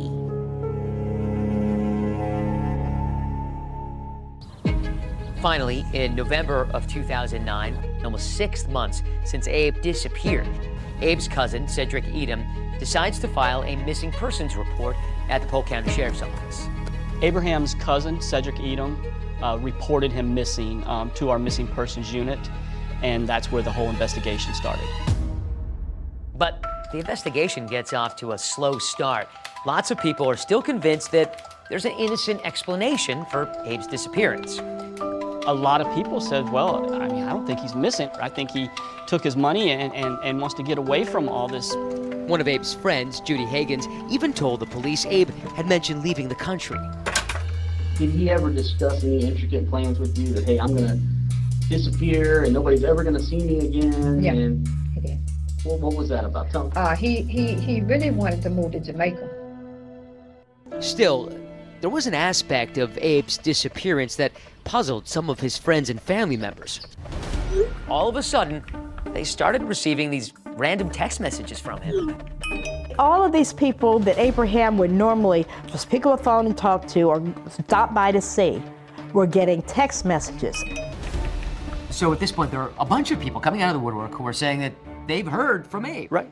I got a text at one point. And what did that text say? He was out and just didn't want to be bothered. And the mother of his child? Centauria. She received a text message saying he was going on vacation and leaving her for another woman. I'm texting Abraham, and I'm getting texts back, oh, I'm leaving you for this woman, and we're going to the Bahamas. I got a reply from his number. And the reply was, I don't need nobody filing no missing persons report on me. I'm fine. But Ashley and others close to Abe say they had some serious doubts about whether he was actually the person sending those texts, even though they were coming from his phone. I knew that wasn't my cousin. This is not Abraham texting me. There's no way that he could have constructed those text messages because Abraham Shakespeare could barely read and write. In fact, his cousin, Ashley McMillan, used to read him the greeting cards here at this Walgreens where she used to work. Before he won the lottery, he was always buying Hallmark cards. He was like, hey, can you come read this card to me? I need something that conveys like empathy or sympathy. I asked him one time, I was like, why can't you just read the card? And he looked at me, dead square in the face, and was like, I cannot read. It was so suspicious as people were getting text messages because he couldn't read or write. And if it wasn't Abraham, who were the text messages coming from? That was one of the biggest hurdles we had in the beginning of the case, was nailing down when the last time not only was Abraham seen, right, but when someone physically and actually talked to him on the phone. So this case is such a mess that in the beginning, you don't even have a starting point. Every time we would talk to someone, they had heard something different. It just seemed like every story was leading back to Dee Dee Moore. And so we're just like, okay, we've got to talk to Dee Dee Moore because this lady Dee Dee is associated to every story that we're being told. For Abe's friends and family, it makes sense that if anyone knows where he is, it would be Dee Dee. I mean, after all, she has been working closely with him to get his finances in order. As their friendship began to blossom, Abraham and Dee Dee Moore hung out quite a bit. She became a major asset to him by helping Abraham collect on money that was owed to him. Everybody was very uncertain. Dee Dee had an answer. When police interviewed Dee Dee about Abraham's whereabouts, she says nothing's wrong. In fact, I'm in constant contact with him. Her statement was that she talks to him all the time. If we wanted to see him, she would make sure that she brought him to us. So she sends him a text message in front of us and it's like, Abraham, call me, please call me. We wait a little bit and nothing. And she's like, well, I'll call you in the morning as soon as we hear from him. We'll set up a meeting. So we left. Although Dee Dee can't actually connect police with Abe on the phone, she is able to show them that video that she'd taken of Abe where he says he wants to skip town. So where do you want to go to? It don't matter to me. I'm not a picky person. Are you going to miss your home? Yep, I miss it, but life goes on. Weeks go by and there's no word from him. and suspicion begins to mount. But then this startling development. Out of the blue, Abe's mother, Elizabeth Walker, is having dinner at a Cracker Barrel, and Elizabeth's phone rings. And she opens her phone and sees it's Abraham calling. And she said, "Oh my God, it's Abraham."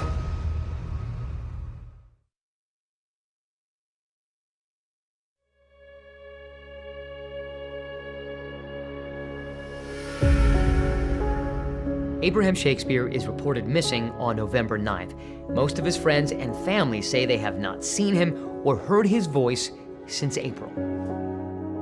Is there a chance at this point in the investigation that Abe Shakespeare might just turn up somewhere? I think we thought that was a real true possibility. Once we put him in the national database as missing, we got calls from all over the United States, and some of them with super confidence that it was Abraham. It wasn't him, but we had to deal with a lot of that.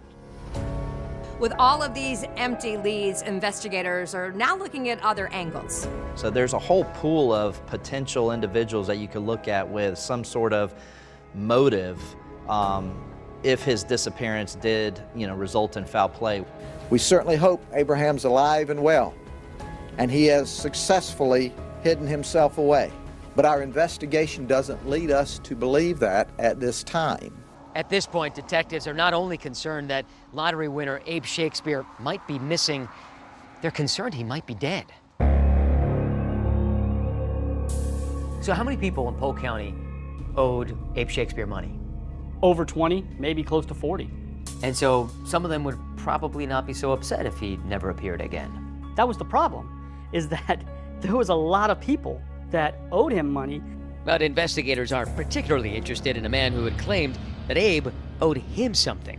Presiding, please be seated, ladies and gentlemen. Again, if you have a cell phone. Michael Ford lost a lawsuit to him, claimed the winning lottery ticket was his, went all the way to a trial. He's probably pissed off. $30 million of upset. Michael, we're up here talking to you about Abraham Shakespeare. How do you know that name? Because I went to trial with him for a lotto ticket. Okay. And at no time did you see Abraham Shakespeare while you were in Florida? And just for the record, you didn't in any way harm, hurt, or cause Mr. Shakespeare to be missing at this time, did you? No, sir. And we actually pulled his phone records to confirm that where he was, and he was in Georgia. I mean, we looked at him that hard, but it was more of an elimination thing. Well, detectives have a long list of possible suspects to go through. Marissa Green at the Ledger in Lakeland is focused on one person, Dee Dee Moore. I felt like I had a vested interest in finding Abraham Shakespeare, just like the detectives.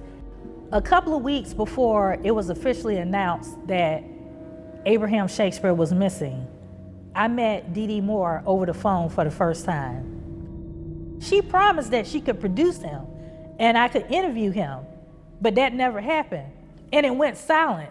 And so that's when my red flag started to raise about this woman and who she was. Then in December 2009, Marissa is able to convince Dee Dee to come down to the Ledger newsroom for an interview with her and her editor, Lyle McBride. Dee Dee tells them that at the time Abe disappeared, most of his lottery jackpot was long gone. And he didn't have any money left, really. Right, except for what he was collecting, the regular little loans. The few that were paying him back, that's what he was living off of, because everything else was froze. Because all his other money was tied up.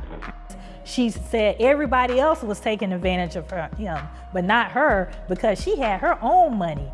That's the kind of person I am. If you ask my family and my friends, I've been that way my whole life. I always helped people. During that 3-hour interview, Dee Dee now tells a different story. Now, she insists that Abe left town to avoid having to pay money in the child support fight he is supposedly having with the mother of his son, Centoria Butler. And so he was very upset and adamant that he would rather spend 179 days in prison, if they find him, than to pay her anything. There was never a plan to go to court to get child support. I never attempted to go to court to get child support. That was the end of the story. So during the interview, we played good cop, bad cop, and I was the bad cop. I was the one asking the hard questions of Dee Dee Moore. Where is Abraham? Well, Abraham knows he was supposed to go for contempt of child support, okay? And that's the question I asked. Where is Abraham? I do not know. And I told the cops this. I do not know his address. I didn't want to know because of the fact that we knew he would have a warrant out for his arrest. That interview with Dee Dee Moore at the Ledger, it ends without any new information regarding Abe's whereabouts. But then a month and a half after he was reported missing, there's a surprising turn of events involving Abe's mother, Elizabeth Walker. Dee Dee befriended her. And they're having dinner together one night. The phone rings, and it's Abraham. Hi, Mom, I love you. Oh, baby, I miss you. Where are you? I can't hear you. It's so loud. I can't really hear you, but I'll be home soon. I love you. I love you, too. And that's the end of the call. Dee Dee says, oh, my God, you know, he called you. See, he's okay. And Miss Walker appears to be relieved, but not quite sure, because Abraham sounded different. Abe's mom is suspicious. She was suspicious, didn't think it sounded like her son, but in the back of her mind, maybe he really does have a cold, maybe he's really sick. Turns out the police are able to trace that phone call, and it leads them not to Abraham Shakespeare, alive and well, but to a very different person. We had that 30-day location tracker on the phone, so we pulled it up, and it's at the Lakeland Mall. Will that phone call help cops unravel the mystery of what really happened to Abe Shakespeare?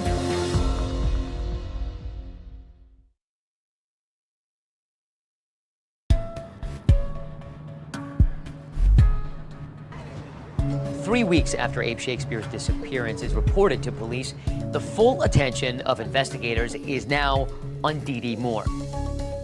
She was supposed to have been his financial savior, but they've discovered that she has taken over his lottery fortune. What did you see when you looked into his finances? Abraham didn't have access to a penny of his money. Dee Dee had not only taken over all of his banking accounts, she had transferred money out of the banking accounts. Dee Dee tells Abraham that for his benefit, he needs to sign over his assets, and so that she can have control of those assets. That's the way she can protect him from anybody coming after him for any money. She was now living in his house. I couldn't believe it. I'm like, what would make her want to live in this man's house? Once we were going deep into the investigation, we tried to find out everything we could about Dee Dee, and we found out, you know, she wasn't who she portrayed herself to be. Dee Dee Moore's got a checkered past. She's been in trouble with the law before. She's no angel. After graduating from Plant City High School in Florida, Dee Dee was eventually able to start up that medical staffing company. But she had her share of run-ins with the law, a no-contest plea for petty theft in 1999, and a guilty plea for check fraud back in 2002. There was also one incident where she falsely claimed she was carjacked after falling behind on her vehicle payments. So she drives the SUV down a dark country road one night, and two Latino men, this is her story, hijack her SUV, tie her up, rape her, beat her, and throw her on the side of the road, and take off with the SUV. Long story short, she had hired these guys to take the car and hide the vehicle from everybody. Dee Dee was convicted of insurance fraud. And that background raises a lot of eyebrows among detectives investigating Abe Shakespeare's disappearance. She definitely has the ability to manipulate, to lie, to concoct stories and so forth, yeah. We were really convinced that Dee Dee definitely had more information, and we wanted to push some buttons with Dee Dee. So police pressed Dee Dee for answers about how she's taken over Abe's finances. You are in essence Abraham, correct? Yes. But my point in all of this is all of these people plus all of the real estate comes up to how much? But you've got to. No. Comes up to how much, Dee Dee? I don't know. Comes up to how much? So okay. So I've done the rough math. Okay, it comes up to almost $3.5 million. Okay. If I'm guilty of anything, I'm guilty of helping him avoid child support. I'm not worried about any of that. Investigators may have their suspicions about Dee Dee, but what they don't have is any hard evidence tying her to Abe's disappearance. Meanwhile, Dee Dee turns to the media to plead her side of the story. Because of these people. Are you talking about your meeting with the cops? Yeah, because of these people, my life has been turned up in the last 2 weeks. All my house has been looked over twice. They've looked through all my papers. They took my computers and downloaded their hard drive. I want this out of my life. And I feel sorry for Abraham. But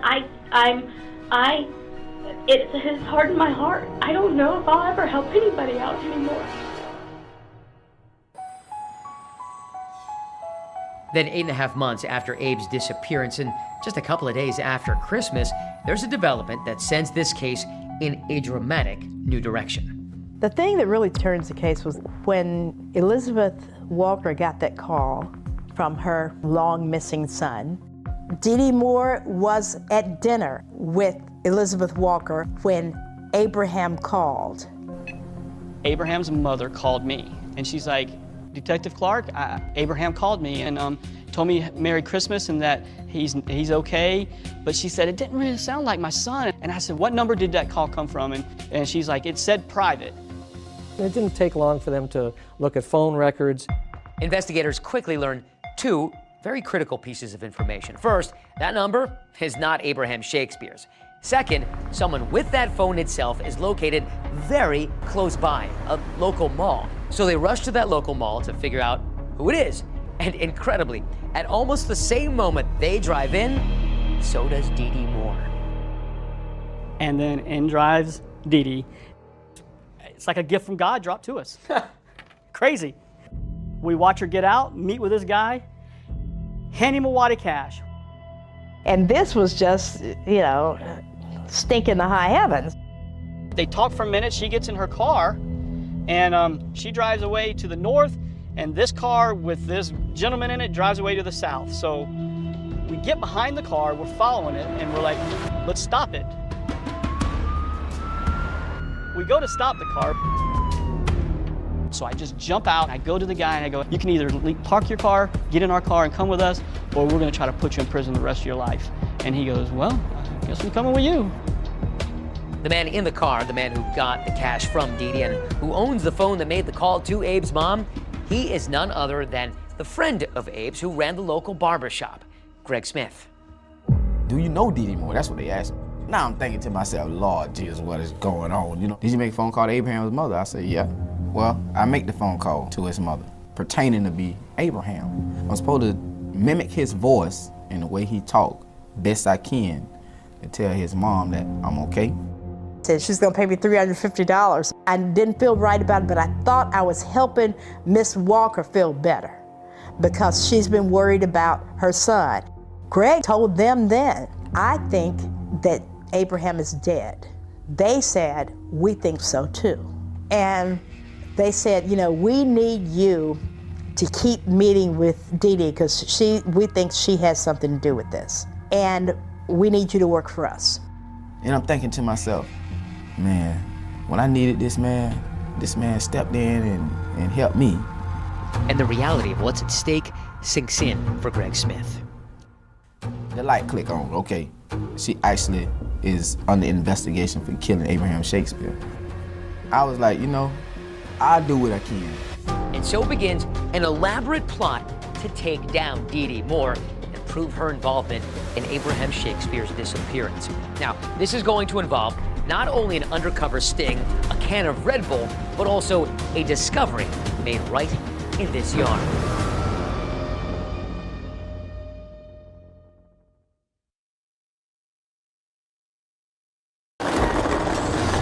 For Abraham Shakespeare, the good news is you've won the lottery. That's also the bad news. As of this time, we don't know the whereabouts of Abraham Shakespeare. Detectives are not only concerned that Abe Shakespeare might be missing, they're concerned he might be dead. we've got to talk to Dee Dee Moore because everybody is bringing her name up. Whatever story they had, everything just kept circling back. They're saying that I took a gun and killed another human being. What they need the evidence. But I guarantee you, Ronald has killed him. We're like, Ronald? We've never heard of a Ronald. She kept saying, Ronald killed him. Ronald shot him. Why are you laughing? Because a man is dead. He's been murdered. I liked Mickey Mouse and Donald Duck. There are so many things that proves my innocence. Do you understand how listening to you is bewildering? Well, do you understand how listening to you is just, it sounds like a bunch of stupidity?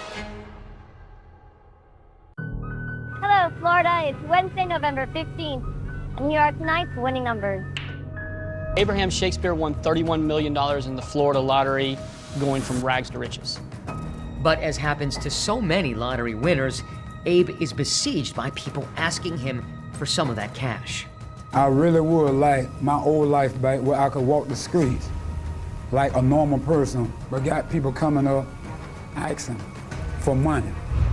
Everybody feels that's their opportunity to get paid. But then he suddenly disappears. But no one has seen Shakespeare, including his mother, who's beginning to think the lotto prize may have been a curse. Yeah, I'm just hoping to hear something.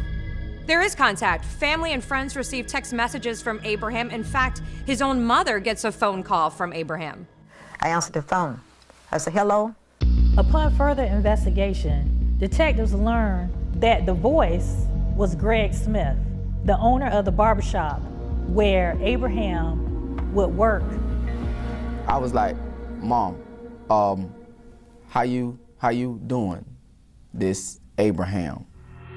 Greg claims he faked that call at the request of a woman named Dee Dee Moore, who was helping Abe with his finances, and the police start investigating her. Despite running a legitimate business, Dee Dee Moore has a checkered past.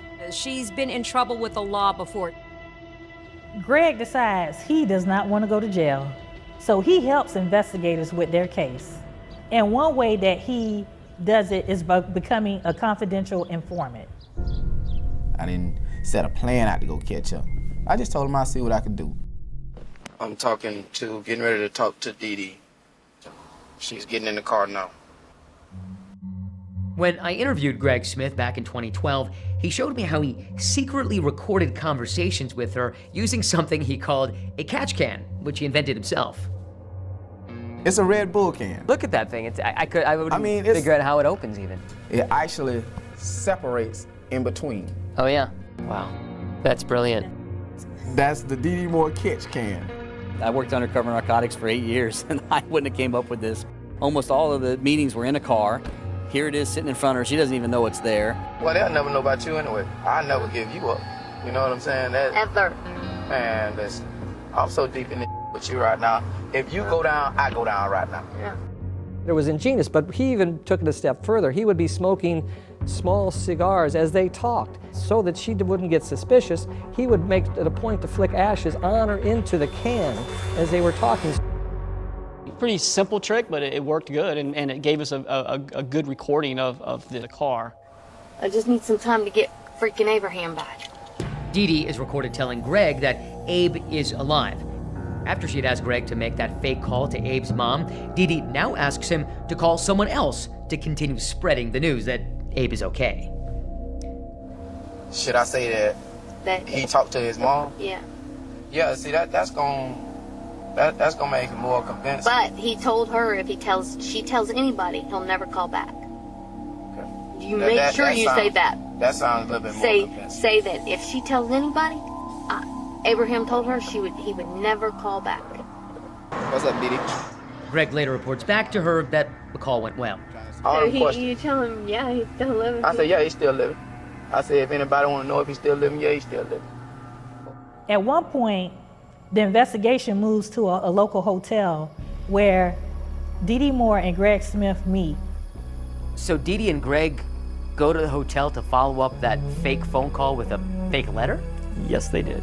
These rooms is expensive. We're listening as they're in the hotel. That's not the same laptop you had, is it? You went and bought that today? Here comes a brand new laptop and a brand new printer. But she is very paranoid now about leaving any traces that can be taken back to her. So she's dressed in full hospital gown, gloves, face mask, hair, so that while she's typing, that none of her DNA gets on the paper or gets on the envelope or anything. She is determined. You will not find any Dee Dee Moore DNA here. Chocolate, I don't want you to show this letter to the cops. I just want you to tell them that it was me. They spent about 2 hours composing this letter to Abe's mother, with Greg offering suggestions to Dee Dee about how Abe would actually talk. And we're down there laughing because Greg's like, no, maybe you should say bro instead of brother. If I had to take this letter here, and I had to read this letter, and I had to understand this letter, the letter is convincing to me. It couldn't have came from you. How do you do it to anybody, but how do you do it to a 70-plus-year-old woman who hasn't seen her son in months? I mean, devious, manipulative, evil. He puts it in the mailbox, he leaves, I take the letter out of the mailbox and put it in evidence. Remember, those close to Abe knew that he could barely read or write. I mean, this is a copy of the letter. Yeah. And for a guy who, even though his name was Shakespeare, I mean, right. He didn't write. This is like 6 or 7 pages. Exactly. I only wrote you just in case you really worried, just in case you can't keep this to yourself and you're really worried about me. Here's a Christmas present to you. The letter is more like a treatise about everything that Abraham would be trying to explain to his mother about why he went away and what hassle he went through once he got all the money, and how sometimes he wishes he didn't have all this money, but that he's doing okay and he's trying to stay away and get his life together. I mean, it went on and on and on for pages. But what Dee Dee Moore does next will remove all doubt Abraham Shakespeare is not okay at all. With a body, I can do a plea deal with him. What do you want? 50 grand. If you do this, you're going to be a very popular person. You're going to be a legend.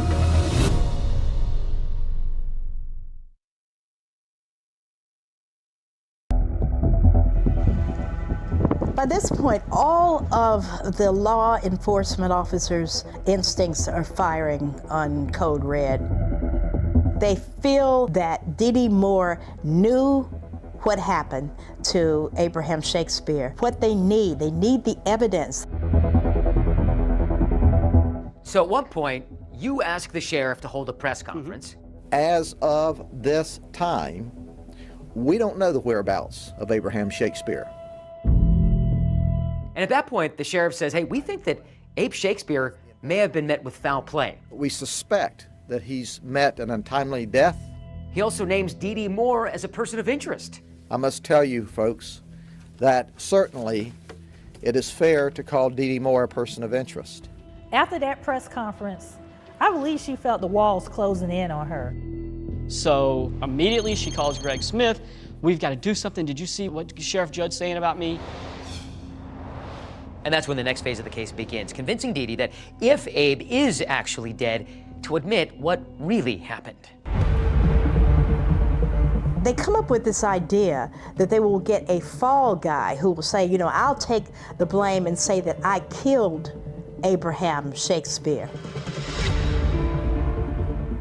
We call a guy named Mike Smith. I mean, he's just a very large, intimidating fella, and one of the best undercover guys I've ever worked with. And his last name happened to be Smith, the same as Greg Smith, and they pretended to be cousins. So we tell Greg, we just want you to tell her that you have a cousin that's going to prison. If there happens to be something wrong with Abe, I bet for the right amount of money, he'll take a murder rap. And I said, I know somebody. I got a cousin finna do 25 years that'll take that rap. Yeah, I got somebody. Here's the deal. I went and talked to him, and he said, okay, I'll do this. When can I talk to him? She reacted way more than we expected. She immediately says, I want to meet him. I want to meet him as soon as possible. So soon after, they arrange a face-to-face meeting in another parking lot in Lakeland. I pulled in right about this area here. Okay. And parked. She comes over, he jumps in the back seat, she jumps in the front. Hello. Hello. All right, this is my baby right here. You gotta take care of her. He introduces us. We talk, small talk, briefly for a couple minutes. Who does she think that you are at this point? At that point, Greg had sold a story to her that I was a drug dealer. I was just a drug dealer. He knew I was just drug dealer. They got busted by the feds that was going away, that was willing to take the rap. Yeah, I'm in over my head. I've never been through nothing like this in my life. The meeting is taking place in a undercover vehicle that we had equipped with listening devices and recording devices. And what was Dee Dee's demeanor like in the car? Was she twitchy? Do you think She was all chipper, just normal. I believe the question was, why would you take the rap? Why would you do that, though, for me? I'm going anyhow. I'm going anyhow. Well, I can tell you, if you do this, you're going to be a very popular person. You're gonna be a legend, and probably on the Oprah show. When I told her, I said, I got busted by the feds, man. I'm finna go do 25 years. I need the money to leave to my baby mama so she can take care of my child. What do you want? 50 grand. Okay, can I do it in payments? Because I don't have that kind of cash. I'm gonna have to sell some. I'm gonna need 10 up front. Once I do this, make sure my boy get the money. Okay. But that's not enough. You feel like you need more out of her. I felt like I needed more out of her. I felt like we needed a body. Like I said, I'm gonna need a body. Probably can get a plea deal with them, because they definitely gonna want a body. Okay. And then Mike tells her, wherever the body is, I want to move it, because if I'm going to confess to this, I'm going to make it my own. And she brings up, there's a guy named Ronald, a drug dealer. If you take the rap, he is not going to show up. But I guarantee you, Ronald has killed him. I just know it. We're like, Ronald? We've never heard of a Ronald. And Ronald's the one he owed the money to? Yeah, they were doing a drug deal. No, I think Ronald killed him for the money Abraham had on him. Abraham had a ton of cash on him, like the tune of $800,000. This is a huge development. Whoever Ronald is, Dee Dee has just admitted for the first time that she knows that Abe is dead. That's the biggest moment of the case. That's where we know 100% he's dead. I mean, for us, couldn't have been a bigger moment than that right there. She kept saying, Ronald killed him. Ronald shot him. I said, well, where's the body, Dee Dee? You get with Ronald, ask him. Ronald can tell us body at. That way when I plea deal with, I can tell them the body is right here, and they will dig him up. Okay. And they'll have a body. Okay. Get with Ronald, find we need to know. Okay. I'll back at my boy. Okay, I'll do it. All right. Thank you. All right. It was nice meeting you. The next morning, Dee Dee calls Greg and says, we need to meet and make it quick. Dee Dee wants Mike Smith to be able to confess as soon as possible so that the investigators will stop looking at her. I think that they're watching all the properties and all the friends' properties I have. He goes and meets Dee Dee, and Dee Dee hands him a towel. There's something wrapped in the towel, and she tells him, this is the gun that was used to kill Abraham. We're gonna go then we put his handprints on it, and we'll put it somewhere. So she handed over her gun to you. Exactly. She trusted you that much that she handed you the murder weapon. Exactly. She asked him to meet him back at the same spot later in the night. She would show him exactly where the body was. This is the perfect time. Plant City. We'll call me in Plant City. Yeah. All right.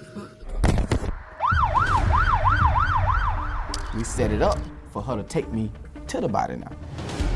Just like I figured, the body's still on that property. We're moving the body tonight. Dee Dee thinks that once Greg and his cousin dig up the body, she's going to be home free. But she has no idea what is actually about to happen next.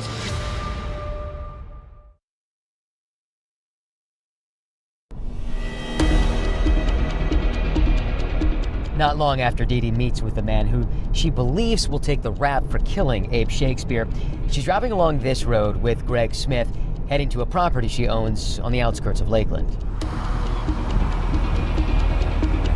So Highway 60, it's considered a rural area of Hillsborough County. There's a lot of tomato fields, strawberry farms, and so forth. You feel like you're in the country. Dee Dee's property has two ranch-style houses that are several yards apart. They parked over at this house. We're just kind of on the side of the road with our lights off. She walks Greg right here. There was a 30-foot by 30-foot concrete slab. Concrete slab in the middle of a field. Yeah. And she takes a piece of angle iron and sticks it in the corner of the slab and sticks it down in there and says, dig. Abraham's body's right there. It's right there. It'll be 9 foot. It'll be 9 foot deep. And you're listening to this. You guys must be just going nuts at this point. I think once we heard that, we both look at each other and go, wow, let's just hope this isn't another Dee Dee spin or scam on things. We didn't know if we actually had the body down there or not.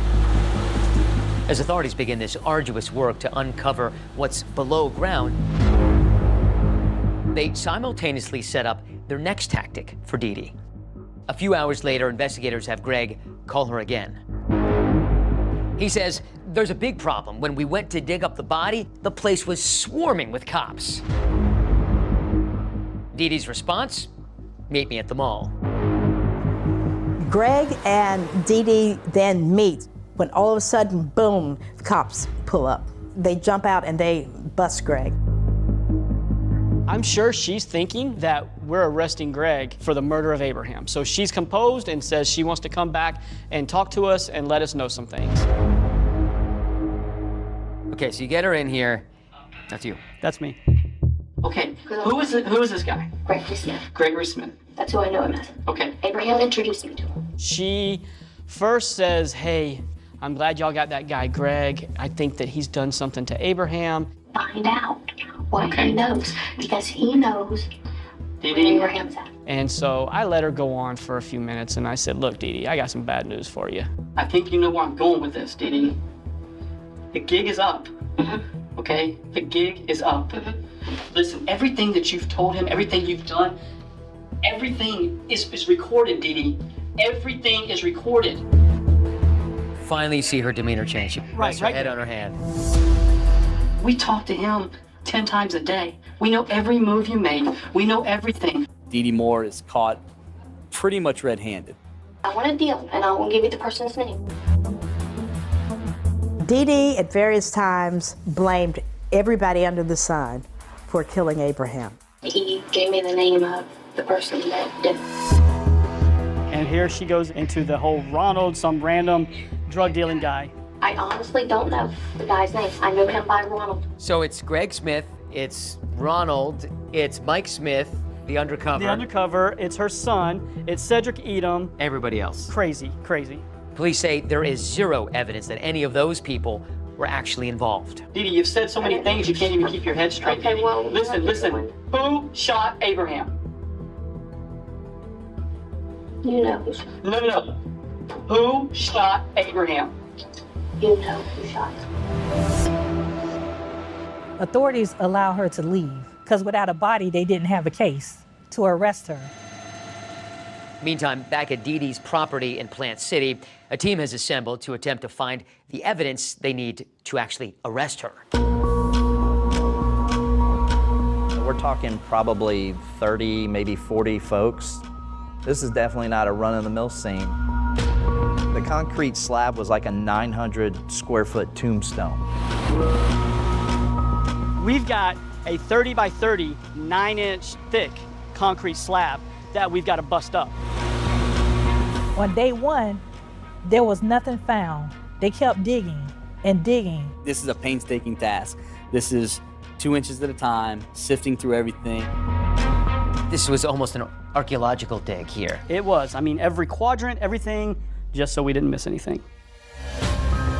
And at a point, once we hit about 9 feet, we started to uncover what appeared to be human remains. You were able to look at this corpse, and you knew it was Abraham. You didn't need I DNA? didn't need fingerprints. I didn't need DNA. I mean, of course we did that, but I looked, and there's Abraham. Investigators from Polk and Hillsborough counties announced a discovery tonight. We have recovered human remains. The media was doing a stakeout to try to get reaction from Dee Dee. And she drives by in a truck, rolls her window down. I'm only coming out because the media will not leave. And it develops into kind of an impromptu news conference. They're saying that I took a gun, put it up, and killed another human being, and I would never, ever do that. But the very next day, Hey, Dee Dee, they're calling you a murderer. Are you a murderer? No. Doris Dee Moore denied any involvement in Abraham Shakespeare's murder as she was led into a deputy's car tonight. It was shocking. Here's someone who was supposed to be helping this guy with his money, and now she's the one charged with his murder. By the time we presented it to the grand jury, she had provided the murder weapon, the bodies behind one of her houses. It's at about $1 million. Dee Dee Moore was indicted for first-degree murder, premeditated murder of Abraham Shakespeare. Dee Dee pleads not guilty, and when her trial starts... As the now dark-dressed and dressed in yellow defendant took copious notes, lawyers from both sides made their opening arguments to the jury of 8 men and 4 women. There's one big question. Will a jury believe her defense that she was actually a victim herself of the person she claims killed Abe?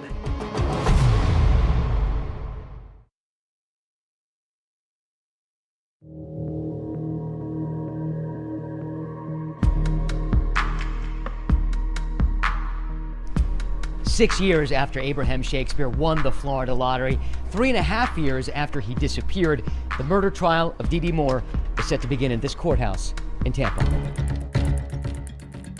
State of Florida versus Doris Donegan Moore. This has been a full day packed with the opening statements this morning and then the testimony this afternoon in what promises to be a full of drama trial. The public's interest in this case was incredible. Prosecutors claim Dee Dee Moore swindled Journalists are always looking for something that is unprecedented. Of Dee Dee's diabolical scheme to steal from, then kill lotto winner Abraham Shakespeare. Or unusual, conflict, scandal. And this had pretty much all of the elements. Had an anaphylactic shock. Of course, Dee Dee's behavior in the courtroom also helped keep the story going. Another day, another outburst. We're not going to go back and forth. You need to compose yourself. The prosecution is out to convince the jury that Dee Dee meticulously planned Abe's murder. She conducted a sophisticated campaign to conceal his death by making up stories, by sending text messages. It don't matter. Prosecutors showed the jury video that Dee Dee took of Abraham in the mansion, and it's really the last piece of video of Abraham alive. Are you gonna miss your home? Yep, I miss it, but life goes on. She's setting up her alibi. She was setting up her story. She knew that Abraham was confronting her about the lack of funds and the ability to access his money and so forth. And it came to a point where in Dee Dee's mind, she's gonna have to do something about this. Prosecutors believe right after that recording, Dee Dee and Abe traveled to her home in rural Plant City, Florida. And it's there that prosecutors say she shoots him and leaves him until the next day. The body's on property she owns. The murder happened in her house and with her gun. She admitted she bought the lime that was poured over the body of Abraham Shakespeare. Prosecutors show video in court of Dee Dee going to Walmart to buy cleaning supplies. She was purchasing bleach and like latex gloves and I think some shovels to help Mike Smith and Greg Smith dig this body out by hand and dispose of it. Although Dee Dee has never faced formal charges alleging she stole Abe's money, prosecutors say it was greed that motivated her to kill him. Centuria is Abraham's former girlfriend, and she tells jurors that Dee Dee told her that she was plotting to take his money. She made it sound like she wanted to clean him out. Why do you say that? Because she wanted to know about all of his assets, and she was like, I can help you clean him out. It was just a level of disgust to just know that this is what such a caring and giving person endured. But the prosecutor's star witness is Greg Smith, who takes the stand to deliver some of the most compelling and devastating testimony at the trial so far. Greg Smith had been recruited by the sheriff's detectives to become her confidant, and the courtroom was just spellbound by his testimony. I'm grown and don't have to come back. When Greg Smith read the letter that Dee Dee Moore had composed in the motel room, jurors were on the edge of their seat. I've been through a lot, Mom. You know it. You should understand more than anyone. I just need time. The prosecution also asks Greg Smith about that supposed drug dealer who Dee Dee claimed was the one who actually murdered Abe. I honestly don't know the guy's name. I know him by Ronald. Did Miss Moore address who to blame if you got caught? Yes, she was addressing the guy Ronald, the imaginary character that she made up. Ronald is nothing but a fictional character, a character that she created out of her imagination. The defense, such as it was primarily based on that old premise that the state's case was all circumstantial, that there was no hard evidence, there were no eyewitnesses. The burden of proof is on the state. It's a very high burden of proof beyond any reasonable doubt. Dee Dee's lawyer tells the jury there's plenty of reasonable doubt here and that there could be many other possible suspects. That the drug dealers or killers saw fit to threaten her to keep her mouth shut, or else they would harm her and her son. The defense argues that Greg Smith could actually have been the mastermind in Abe's murder. If you study those tapes, most of the ideas about the fall guy, about where's the body, we've got to find the body, we've got to dig up the body and move it, all those things. By the end of their case, the defense called 0 witnesses, and Dee Dee herself never testified on her behalf. Tonight, after just 3 hours of deliberation, a jury handed down their verdict. But no matter what the jury decides about her fate, Bring the jury in. Dee Dee's about to tell us exactly what she thinks about it. They didn't get to hear my side. They didn't get to see my evidence. They didn't get to hear my witnesses. Why didn't you take the stand then?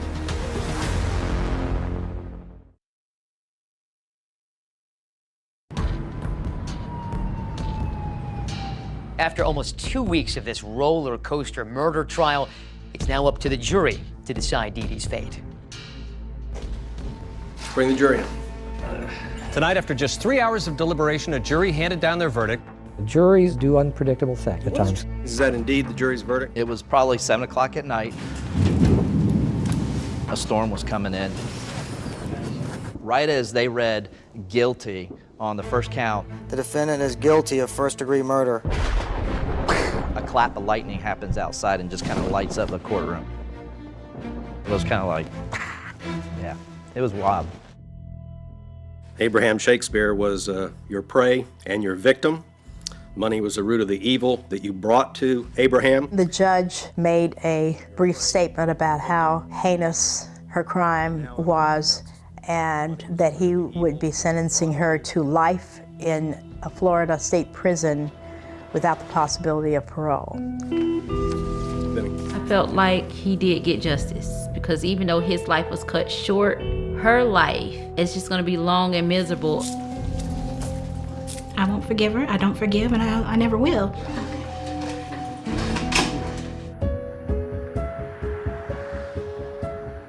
Convicted murderers rarely talk while they still have appeals left, but then again, Dee Dee Moore is no ordinary murderer. I'm not nervous.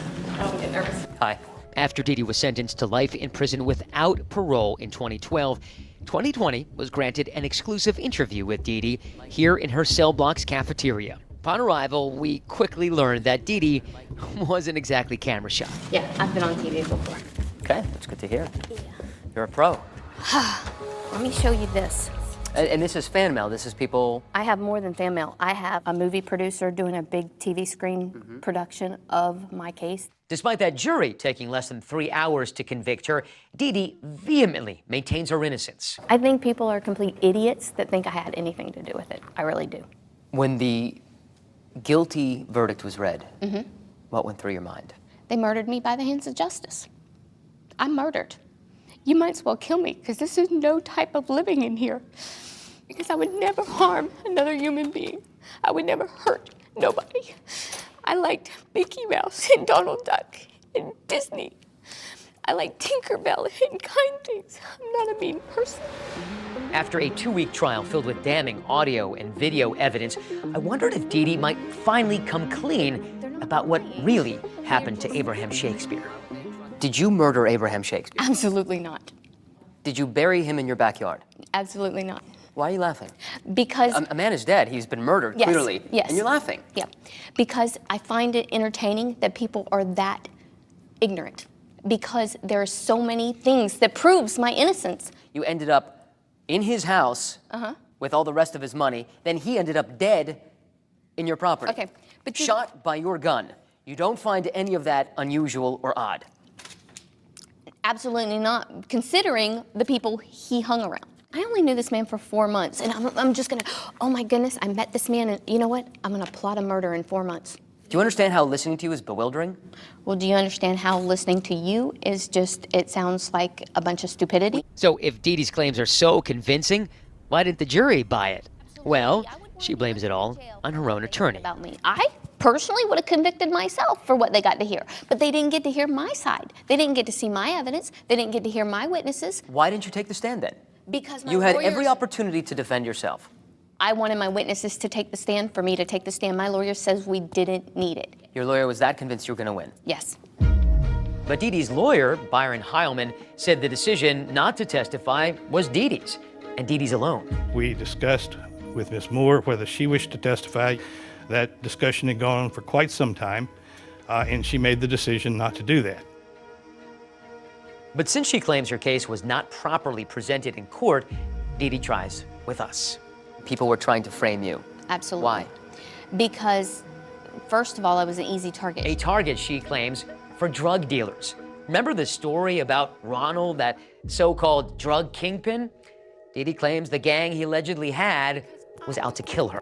They were gonna take my son and kill him and chop him up and put him on my doorstep. Who? These guys that the sheriff's department says didn't exist, that we have witnesses that they do exist. You give so many different versions that it's absolutely bewildering. On Why purpose. is that? I'm threatened. They're making. So you're lying to the police because you feel threatened? No, I'm being told to do that. I'm being told to just keep throwing them off By Ronald. Dee Dee claims she has witnesses who will back up her version of events, but she wasn't eager to share those names with us. Can we talk to your witnesses? Who are they? Do you mind if we take down their names and maybe contact them? I'd have to ask my lawyer, but I don't know if they'll... These witnesses don't exist, and that certainly looks like your handwriting. What do you mean? That looks like your handwriting. What you said were witnesses' notes looks like your handwriting. No, I don't it's think not. that these witnesses exist. If not, why Ask won't we my know? lawyer. So Dee Dee says since she's appealing her conviction, she can't actually talk about them. And with that, our interview is over. But we need to go ahead and take her now. Okay, thank you. Well, it was nice meeting you. You too. Dee Dee may not have been willing to share her evidence of supposed witnesses with us, but she's going to get a chance to present her claims in court. Is going to be back in court today. Dee Dee Moore will try to convince a judge to give her a retrial. Will it be enough to get her murder conviction overturned?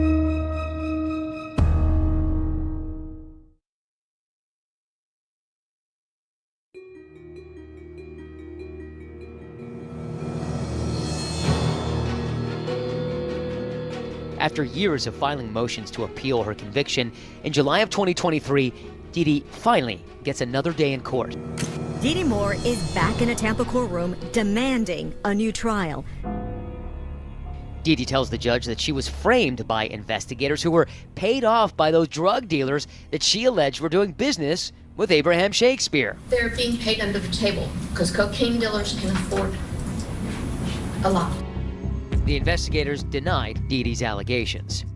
I have never heard of anything of this corrupt drug network involving Abraham Shakespeare or corruption within either of our departments. It's absurd. That's the stupidest thing I've ever heard. The judge denied Dee Dee's request for a new trial.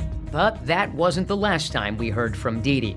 More than 12 years after we first talked in Florida, we spoke to Dee Dee again on a call for prison. Tell me, how are you? I'm fine. I've been working on my case, and I've got my appeals out, so I'm waiting patiently. How long have you been incarcerated in jail and in prison at this point? 14 years. You still do not admit that you murdered Abe Shakespeare? Absolutely not. I didn't. 14 years is a lot of time to think. Do you ever go back and think about Abe, about Abraham Shakespeare? Absolutely. Yeah. It was wrong. There was no reason for him to pass away over money. But for them to lie in public and say that I took his money, the whole situation was so stupid. You murdered him and you've taken zero responsibility. And you're saying, like, in past tense, that it's so sad he had to pass away. Abraham Shakespeare did not pass away. Abraham Shakespeare was shot at close range. Everything they said in jury trials was not true. I thought that you might, Remorse? more than a decade after our interview, have some remorse, some reflection about what had happened. That maybe there was a little bit of softness in your heart about Abraham and about your responsibility here. There is plenty of softness in my heart. She is still as adamant as she ever was that she was framed, that Abraham Shakespeare was murdered by someone else. She denies taking Abe's money. She denies doing anything wrong. Abraham Shakespeare not only lost his fortune and his life, he lost the chance to see his children grow up. Everyone, thank you for coming to The funeral was very emotional. It was a celebration of his life, but it was also very sad to learn that he was killed for his money was just something that everybody could not understand. He was a kind-hearted person who genuinely wanted to help people. He helped tons of people in this city. He kept people from going into foreclosure. He paid light bills, phone bills. He honestly did that. Imagine just spending your last $4, which is what Abraham Shakespeare did on those lottery tickets, putting your last money on a far-fetched dream. Abraham did a lot of good with some of his winnings. The favor wasn't returned to him. He was a wonderful man. Yeah, that's right. He will be sorely missed. I'll never forget, after they found him, I remember having a dream. And I remember in the dream telling Abraham, oh good, you can come with me now. And he kept saying, no, you'll be okay. That was enough for me to believe that I'll be okay. I really miss him today. I really just need to hear his voice today. I just want him, like bring him back.